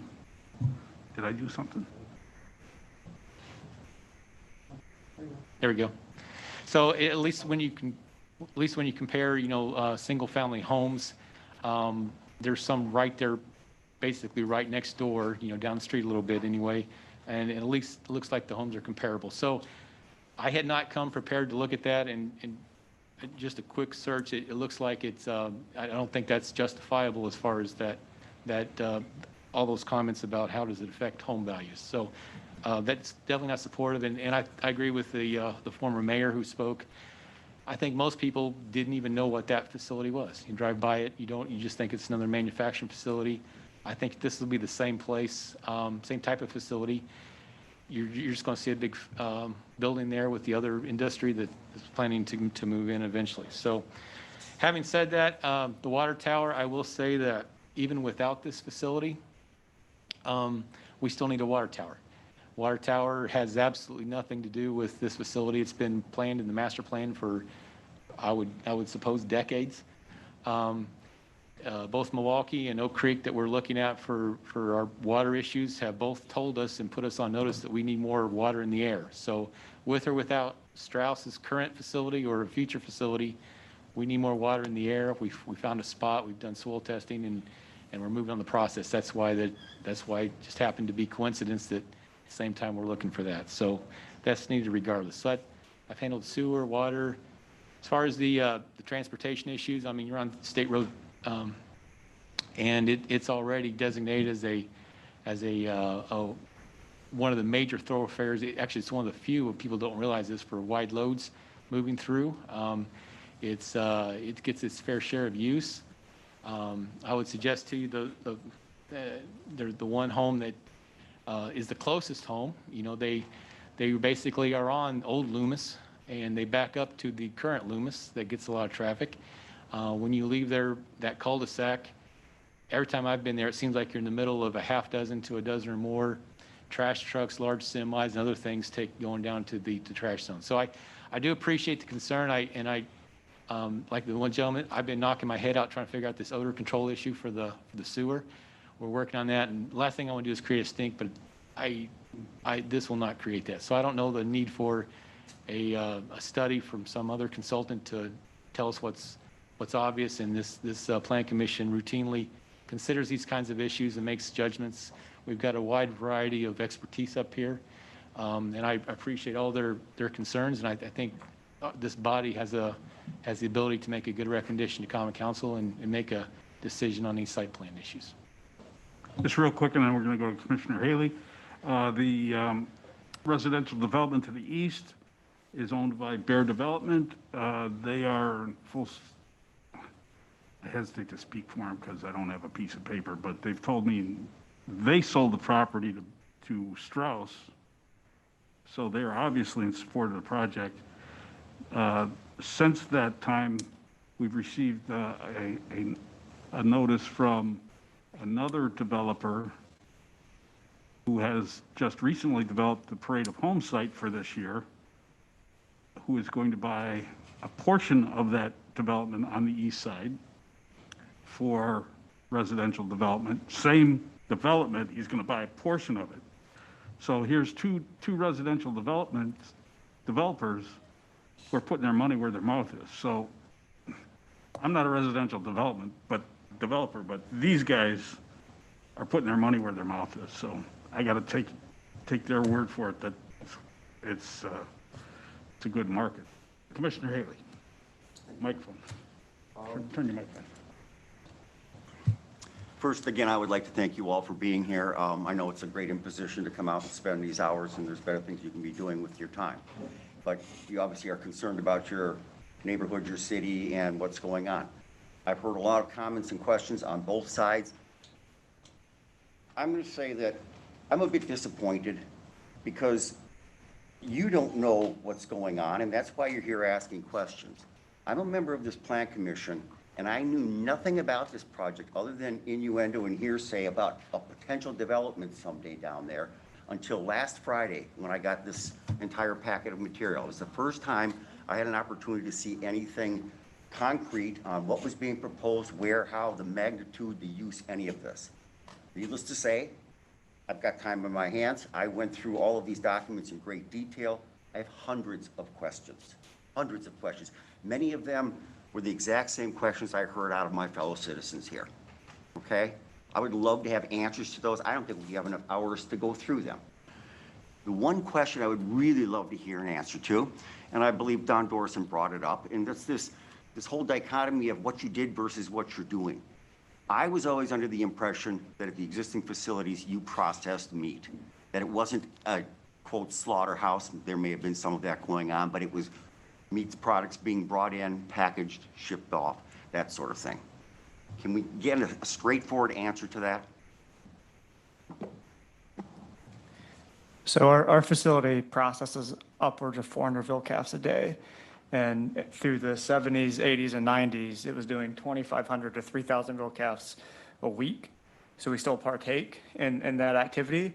Our goal with our new facility is to in-source beef processing. So it is a slightly different animal. I would say it's about twice the size of veal calves. So veal calves are roughly 550 to 600 pounds alive, still a sizable animal. And the grass-fed animals that we do, beef cattle, are 12 to 1,300 pounds. So we're actually going to do, in the new facility, we'll actually, to start, we'll do less beef cattle than we do veal calves today. And our goal is to migrate to primarily beef. But the process is exactly the same. It's just a different size animal. I understand that. I appreciate your comments. The question is the bulk of the slaughtering being done at the current facility as it will be done here? Or is what I and many others have always been under the impression that it's not really a slaughterhouse, that they're bringing in pre-slaughtered animals and processing them in various different ways? So 50% of our building is dedicated to harvest and hanging those carcasses to chill. And we fully utilize that space to do that today. Are they brought onto the site alive? They're brought in alive, yes. Okay. Yep. So there are strong similarities. There's a different mix going on of how this will be done in the future. Yes. Okay. I've always wanted to understand that because it seemed to me that's a significant difference. Yep. Okay. I don't know where we go. Again, I have lots and lots of questions, and I'm not going to waste your time on them. I'm disappointed that this is the first time we have had a chance, the Plan Commission that is advisory to the council, have had a chance to see any of this. Literally 8 to 10, 12 hours I spent just trying to get up to speed in the last week so that I can understand it. And I understand why you, the public, have a lot of questions. I share many of them. I've gone through it. The thing that's in front of us here is the Plan Commission. And again, 3 of us here are citizen volunteers, 4 of us. We're not paid, we're not elected. We're here to help with the best interests of our city. What we do is make a recommendation to the council, and we would also be approving the site plan. I've gone through all the materials, I've read the resolutions. I cannot support the special use application, the request, because I don't feel, having read this review, that it is in fact compliant with our UDO 15, section 3.0. They've answered the questions. There's a whole series of general standards that are supposed to be complied with, and many of you have seen those. And the applicant submits them and says, well, here's the answer to this question, and staff evaluates it, and everybody tries to do a good job. I, myself, a man of science, read through, I disagree with many of the conclusions that are being drawn, and I may be wrong, but I've got no way of knowing that. And I'm amazed that people can sit in this room and, after knowing of this for a week, understand all these nuances. I think it's premature to move forward and do this. I would actually think it shouldn't happen at all. It's probably an incompatible use, and that's exactly what the general standards are supposed to address. But we just sort of blew over that, and now we're into the details. We've got a plan. You guys are ready to build. You're actually out there on site building, from what I'm seeing. It's all moving on. Foregone conclusion, where's the transparency, and when does the public get a chance to figure it out? I have the benefit of this, and I have the ability to understand it. Got hundreds of people here wondering what's going on in our community. Why didn't we hear this before? Why wasn't there some sort of open forum on it? 1,000,001 questions. I don't want to point fingers. I don't know what the answers are, but there's a whole lot of questions that this city should be answering before it takes any action on moving this forward. I can't support it. No phone, please. Reed. I slammed it. Alderman Dandria?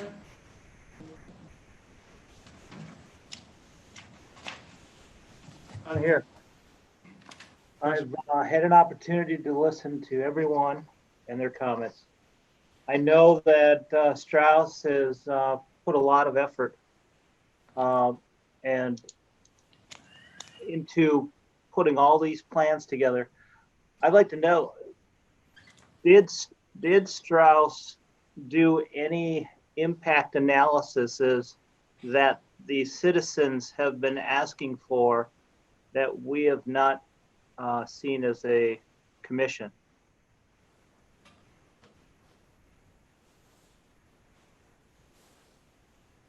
Don? Jared? The answer is no, but it's not that we aren't against it. You know, it'd be something we'd have to discuss. But we would also need to understand, you know, what the impact concerns are, because I think we're better off vetting questions thoroughly before we just decide that we're going to go pay consultants to, as was mentioned earlier, what's really common sense. Well, my question was it ever done? So if it was never done, that's fine. I mean, the important factor here is that you have been in the industry and conducting this line of work for 40 plus years. So you've had an opportunity to vet out practices and improve and design a facility that is answering a lot of the questions that many of the citizens have posed.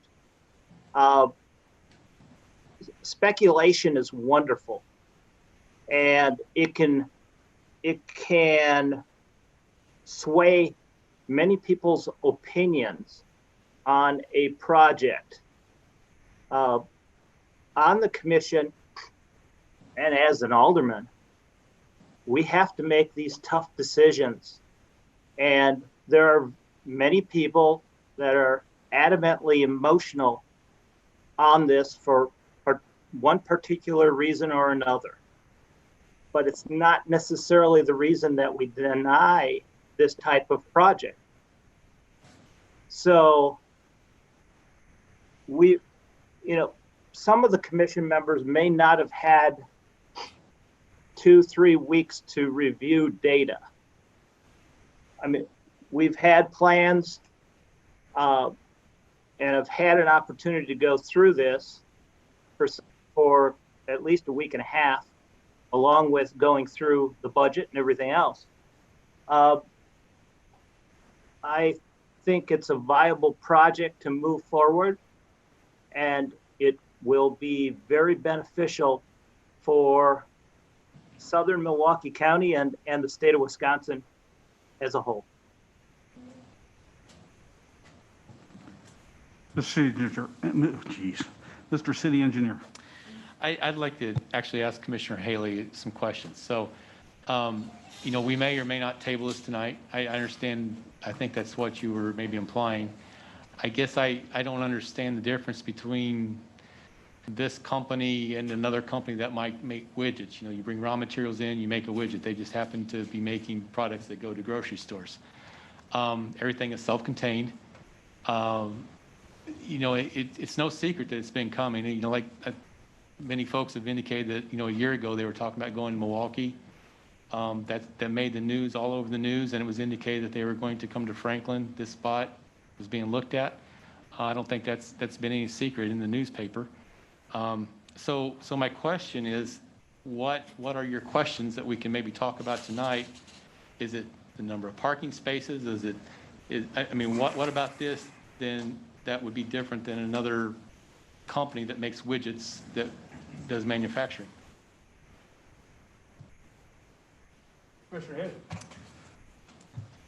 Manufacturing is one thing. I understand exactly what you're saying. Widgets, whatever. They're not manufacturing widgets. The task in front of us is, again, these general conditions need to be met. You really want me to go through them? The development is compatible with the limited industrial zoning district. Well, sure it is, if we grant them to special use. Okay?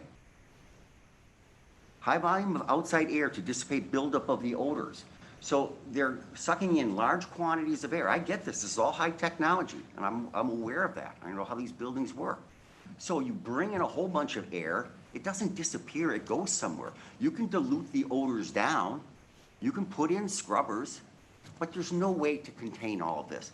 We've all seen loading docks. The doors get open, the doors get closed. There's talking here about holding pens that are taken out of the trucks. The point is, on paper, what you say seems reasonable. When I read through it as an intelligent person and look at this, I can't bring myself as a plan commissioner to say that this special use is compatible with this part of Franklin. It'd be a great business to have somewhere in the right location. I heard 10 people say that. Yes. Okay, yes, sir. It's not the right location for this. If you look at our master plan, it calls for lots of residential development in the future. I'll be real interested to see how many of those 70-plus odd lots to the east actually sell, and when, and what their markets do. The points you were making about values on properties in Franklin, that's fine. They're all up there. That's controlled by our assessor. What will happen 5 years from now to those values? What happens 5 years from now if we're having problems? We've had ammonia leaks. We've had something go wrong. And yes, we monitor it. Calls come in. We go out. What if it was decided that this is an inappropriate use 5, 10 years down the line? It's just not working. Then what happens? They've got a multi-million-dollar investment. We can never make them go away. All we can do is continue to write ordinances, meet with them. I'm not saying it's wrong. I'm saying we haven't thought this through. There's a great desire to do the commercial development. It's what we've been planning for 15, 20 years in this city. We have great hopes for the southwest part of the city. Highest and best use, probably not it. Profitable venture, quite possibly. What is it going to do to residential property values, to people's quality of life? We start unloading, we start bringing in trucks at 1 in the morning. 1 in the morning? That's not when I want to hear that stuff. It's not silent. We all know this. It's not like you can do this in the middle of the night and nobody will notice. The odors will be there. The impacts will be there. They may be small. They may be cumulative. But nobody has bothered to come up with those answers. I heard umpteen people say, where were the studies? Were they done? You know, what do we know about this? We don't know. We've had a proposal brought in front of us, and it's our task to make a recommendation to the council, and that should be based upon the general standards and the compliance with them. I think it's a very straightforward thing. I go through this and I read the responses to the general standards, and it seems like a bunch of hooey to me. I could debate on any number of the points. I don't want to gobble up all this time. I don't want to go through these point by point. I've got pages and pages of stuff. But please, if you have specific questions, besides what don't I like about it, I don't think it's consistent with our overall planning objectives and the future wise development of the city. I don't think it complies with the general standards, or at least no one's been able to prove that yet. Okay. Show some compelling evidence. You said that twice. Mr. Morris still has the floor. So my question is, what are specific things? So if it gets tabled tonight, what can we go back and what can we find out? So I think specifics, I heard about air coming in, where is air going out? I think I read somewhere about scrubbers. So you guys are looking at some sort of scrubber system? On the wastewater treatment area specifically, because that's really where the major potential for odor is going to come from. The harvest floor itself, there actually is relatively small amount of odor that comes there. I know that was a question that was brought up.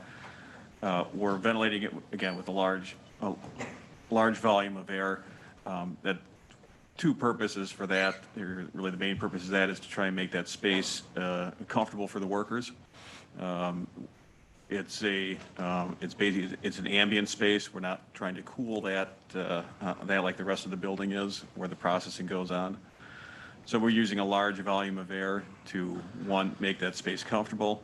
It also has the benefit of any smell that might be in there. It'll help dissipate that. But the reality is if you actually tour a slaughter facility and go into the harvest area, there really isn't that much of a smell that comes from that. The biggest potential for smell is going to come from really the wastewater treatment area, because that's really where all all the nastiness is kind of going and all the smells are. I appreciate that. So, and I guess I would like to allow you to speak more, Mr. Haley, because if you've got questions, obviously, we still have a captive audience. They've stayed here this late. You have the people here that can answer questions. I mean, I'd like to know if there's still some questions that I can't answer either. So you've got the folks here that can answer the questions. I'd like to see the questions asked. The ammonia. Talk to me about the ammonia. I know what that's all about. That's for refrigeration. It's necessary. It's also significantly cheaper than safer solutions using glycol. It's more energy efficient, cheaper for you as a manufacturer to use that source of refrigeration. It also poses a great public health Well, risk. Kevin, let's do it this way. Okay. You have questions, but you like to add on to them. So maybe if I can get you to ask the question and avoid the other stuff, with all due respect. Okay. To my friend. What is the city of Franklin going to do when there's an ammonia release? So that's What is the plan of action? Excellent question. Because I have seen them, I know what it involves. It See, involves but that- immediate. You asked the By all question, means. you asked a good question. So let's get the answer, because that's an important question. So, and that is an issue for me as well. So And me. using, well, I'm sure everybody in the room, right? So using the ammonia system, what is the safety plan for the ammonia system? What is the opportunity for something safer?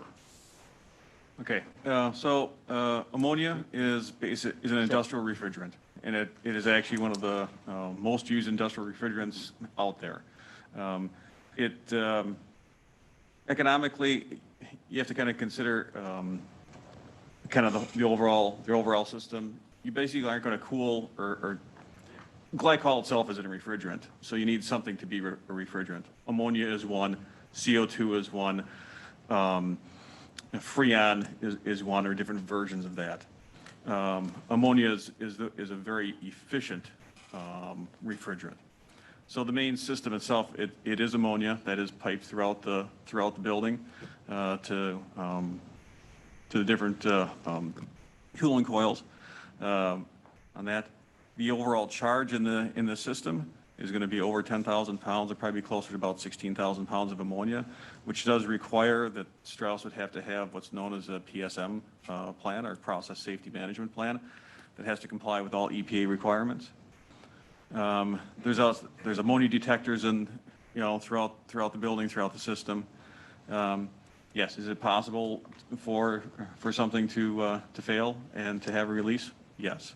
But generally, ammonia has the advantage because of its smell, and it's a relatively small part, very few parts per million has to get into the air to the point that you can actually smell it. But at that point in time, even though you just start to smell it, it's still not a hazard at that point. That's the one advantage of ammonia as compared to some other refrigerants that are odorless. If there is a release, one of the things that we have put onto the system, it's not required by code, but we've included in the design, is a dispersion tank, which is basically a large tank of water. And what that will do is it will basically release the ammonia into the water, and the chemical reaction disperses that and makes it safe. So 16,000, what was the number? it's about 16,000 pounds of ammonia, and I have to apologize, I have to go back and figure out what that does for gallon per gallon. But it's roughly, I believe the dispersion tank would probably be about a 10 or 12,000 gallon water tank. Then that ammonia would be dumped into, and basically, once it's put into the water, it becomes inert and there's no problem with it.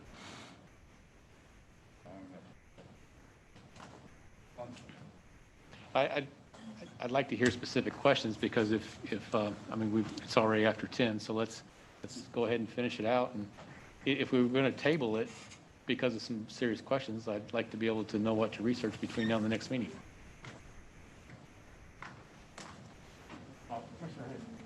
Mayor, I'd like to make a motion to recommend denial of the special use to the Common Council. Is there a second to that motion? Is there a second? Hearing no second, that motion dies due to a lack of second. Any other questions, or do we want to move on to motion? Commissioner Leon? Thank you, Mayor. Still generally supportive, but not unalterably. I concede my fellow Commissioner Haley knows a lot more technically in the science of this. However, I'm not compelled by the questions that he asked to waiver my support for it at this point. But I will try and make up for that. He was asked some questions by the commission, so I will turn to the city engineer and ask my first of, I think, just 3 questions. There's been some concerns about the odor coming from the dump, and compared to what is perceived, the odors coming from the proposed operation. Is that a useful comparison, an open-air dump to a self-contained facility? If so, can you explain some of why that is a valid comparison? If not, can you explain why it's not a valid comparison between the dump, which I understand is relatively close, and this proposed facility, assuming that there could be some odors? I know that there have been plenty of odor complaints from the dump for folks on Ryan Road. I know the fire department's responded several times. I know that. Let's be clear. I don't know. Let's be clear about what landfill we're talking about when we talk about complaints. And I'm not sure which landfill they're coming from. I don't know if that Because it has was been the Emerald established. Park that was having the issues over the last 2 years because of a failed, what I understand to be a failed leachate system. Or, I'm sorry, methane recovery system. I guess from my perspective, it doesn't matter which landfill. Is it an accurate comparison between something that's open air versus something that's self-contained? Well, if that's the question you're asking, I would say no. But then on top of that, I know that the landfills had some methane issues, which is a different smell than the ammonia issue, which is a different smell than, I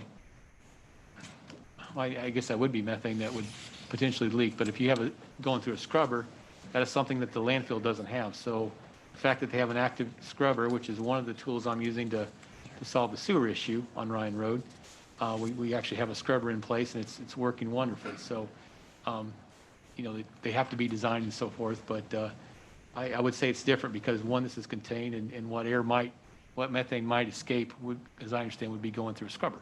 Is that a fair statement? Correct. And the landfill is an open issue and has no such restraints. Thank you.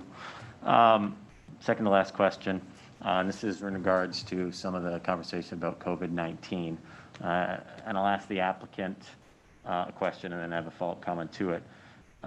If everything goes your way tonight and on the 20th, when is the earliest that this new plant would begin operations? Best case scenario.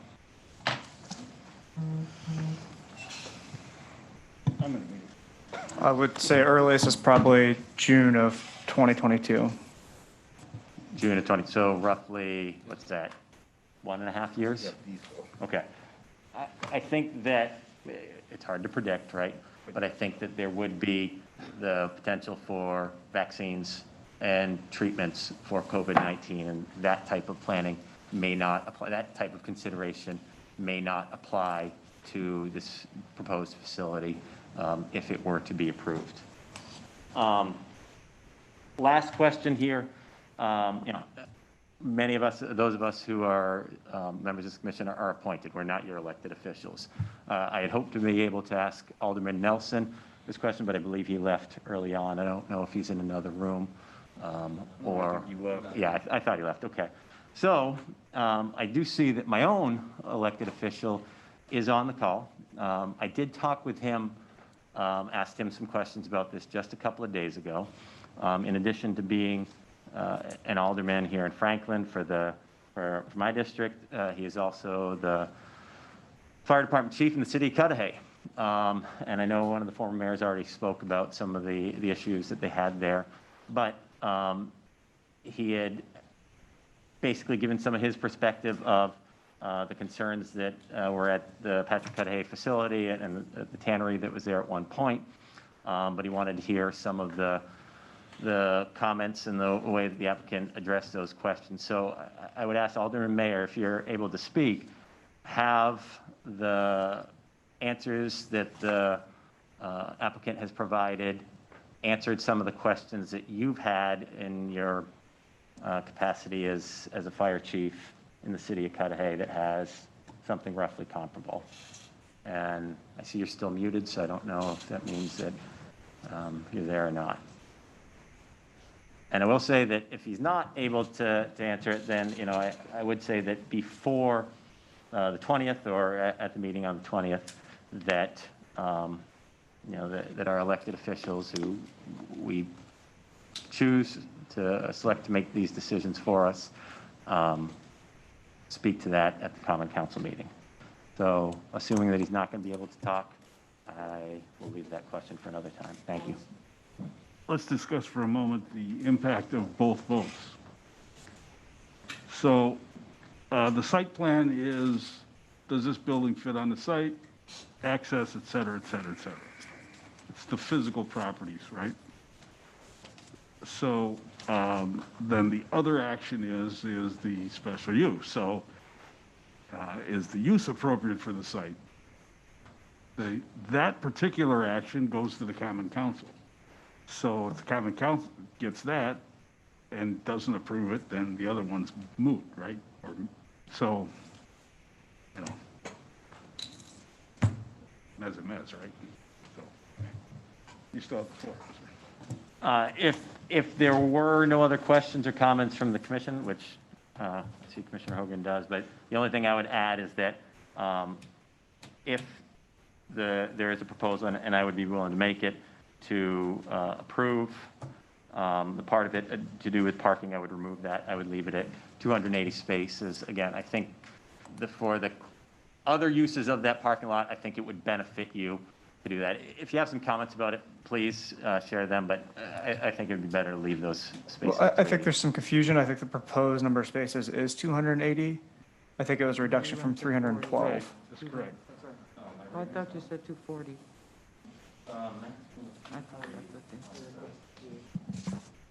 Yeah, he is correct.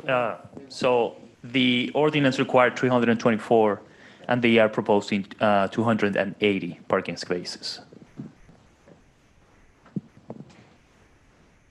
Okay, then I'd be okay with that. Commissioner Hogan. Just a couple comments and two questions. Thank everybody for coming and sitting here this long. I had a question about the fencing. You said in there it's for 6 feet. You want to go from 8 to 10? Am I correct on that? The fencing that surrounds the, basically where the truck parking is, Right. and that, that is shown as, or we'd like to have that be 8 feet versus 6 feet. What's the reasoning for that?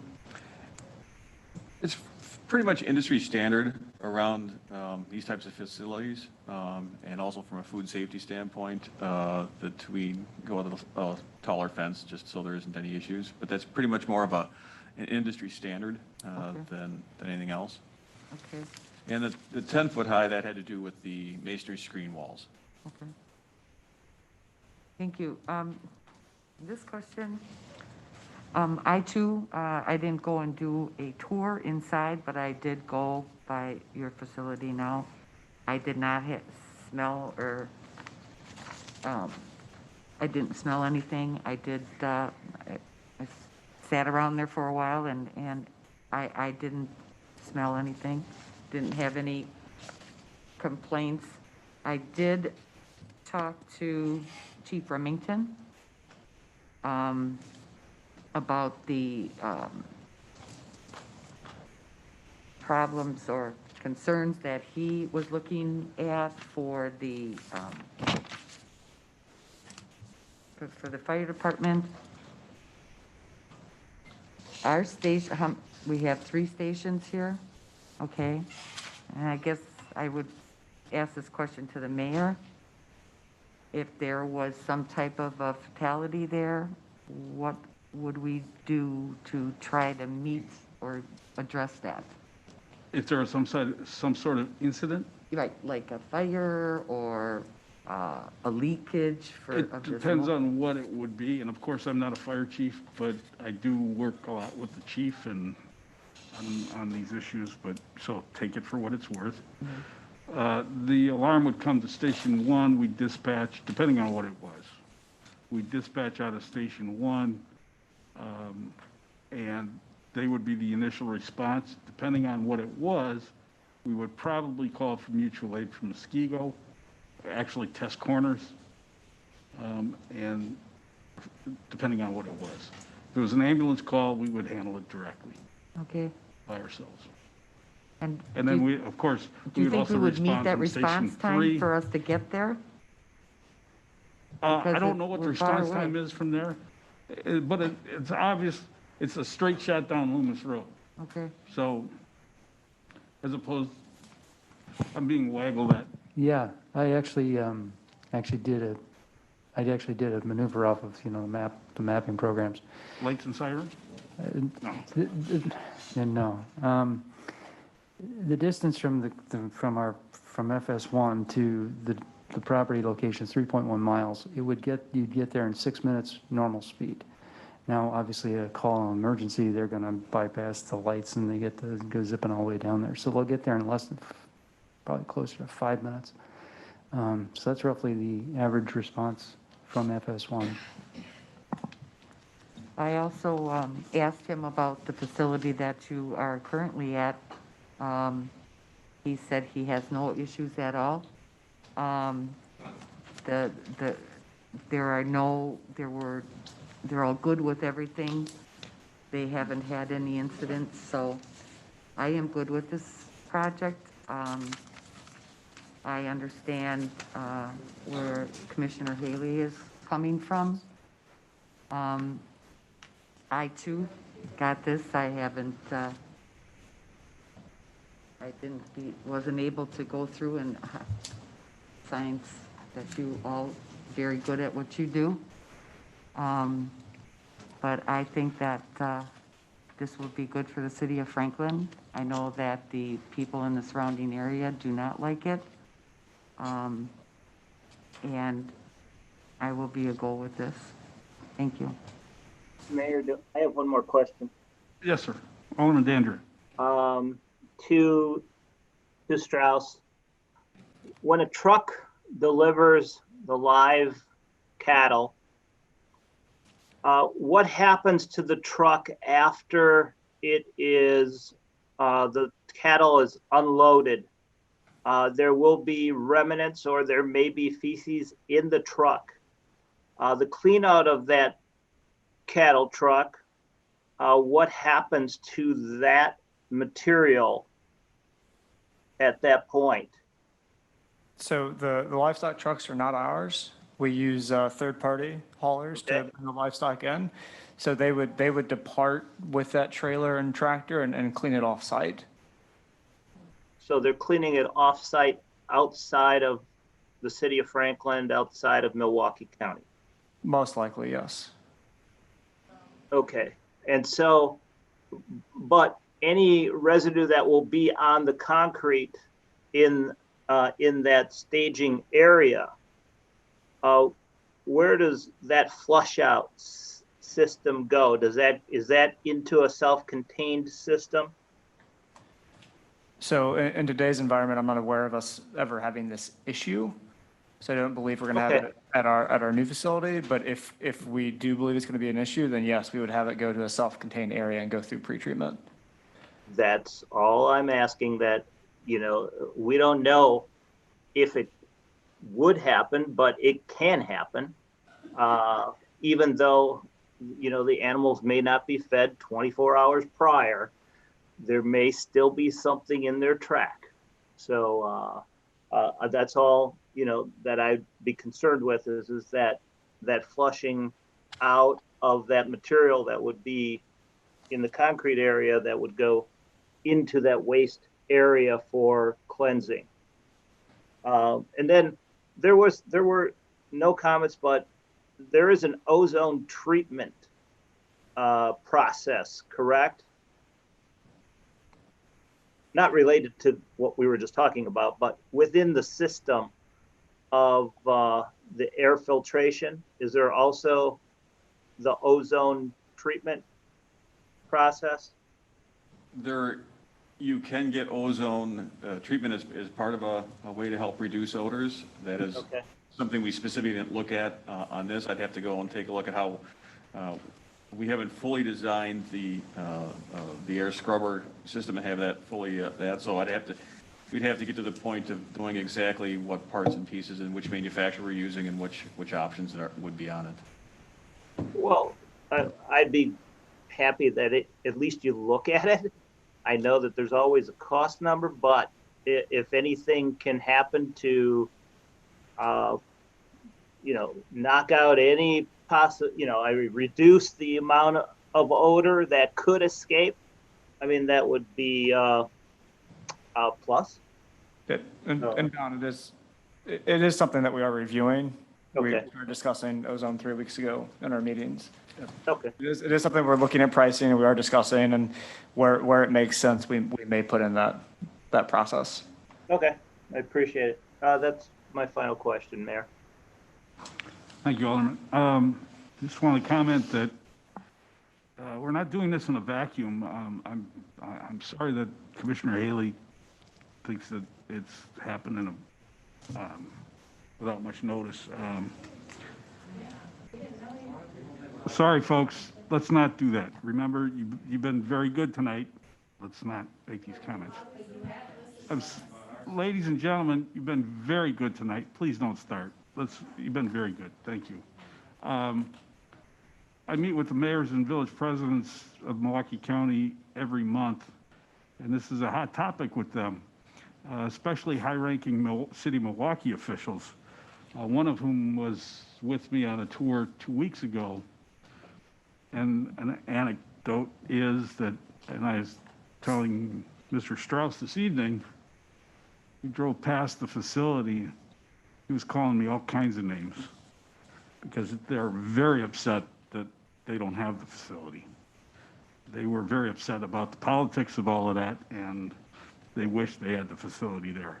There are other suburbs in Milwaukee that would like to have this facility. I'm just pointing it out. I have done a lot of tour of the plant that's in Oak Creek.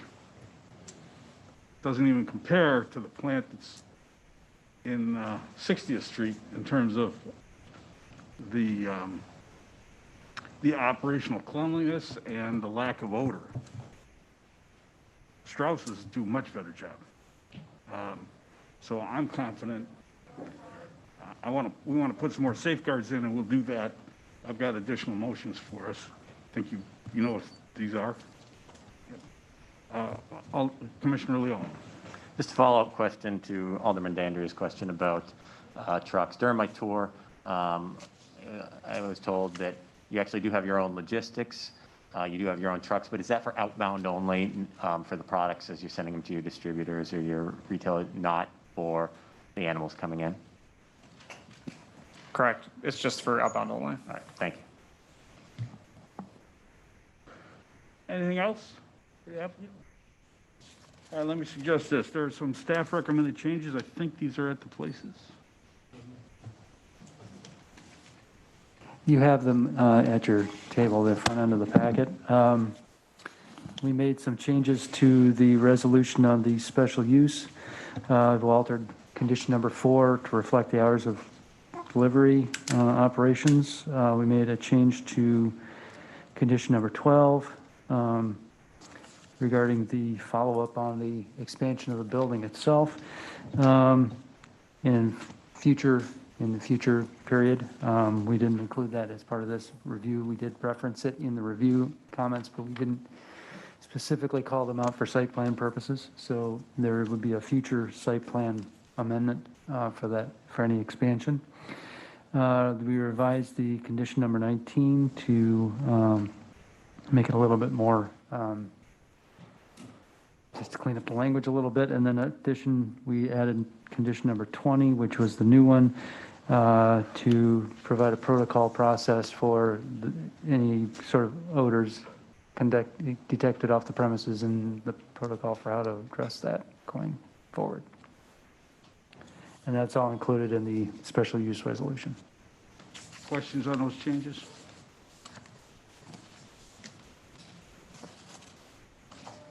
No. Okay.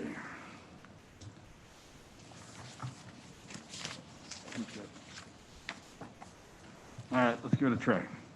On the special use, is there a motion recommending approval of a resolution imposing conditions or restrictions for the approval of a special use for a meat processing facility use upon a property located at the southwest corner of the intersection of West Loomis Road and the new Monarch Drive, Lot 83 of Ryan Meadows subdivision?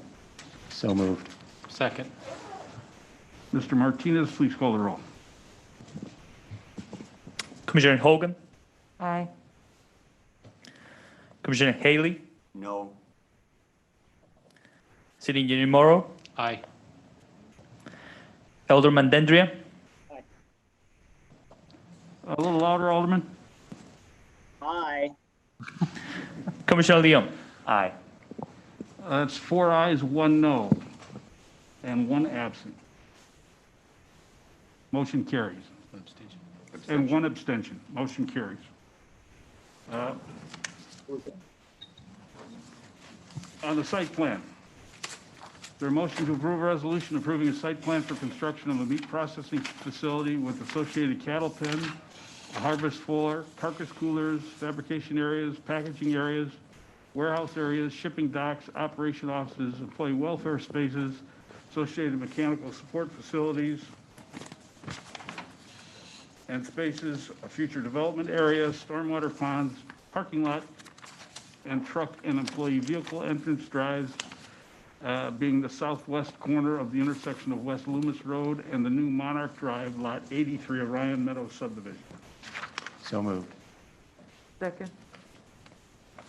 Mr. Martinez. Commissioner Hogan, Aye. Commissioner Haley, No.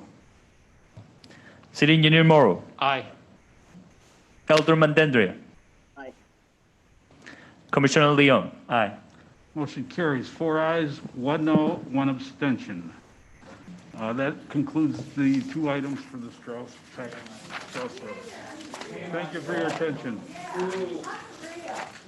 Kevin Haley, you're the only decent man up there. 2,250 people signed petitions saying they didn't want it. Thank you, Ms. Collins.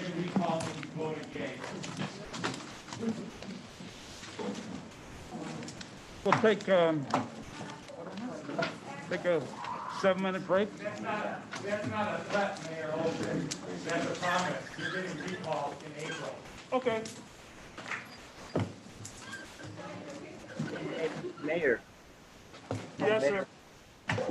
You'd need me for the other the items? Yes, you do. Yeah, I think. Thank you. No, I wouldn't. Did you leave Sheldon? No. Oh, they were there. No, I wouldn't move for it. You're all going to stick around? Interesting, this is probably the most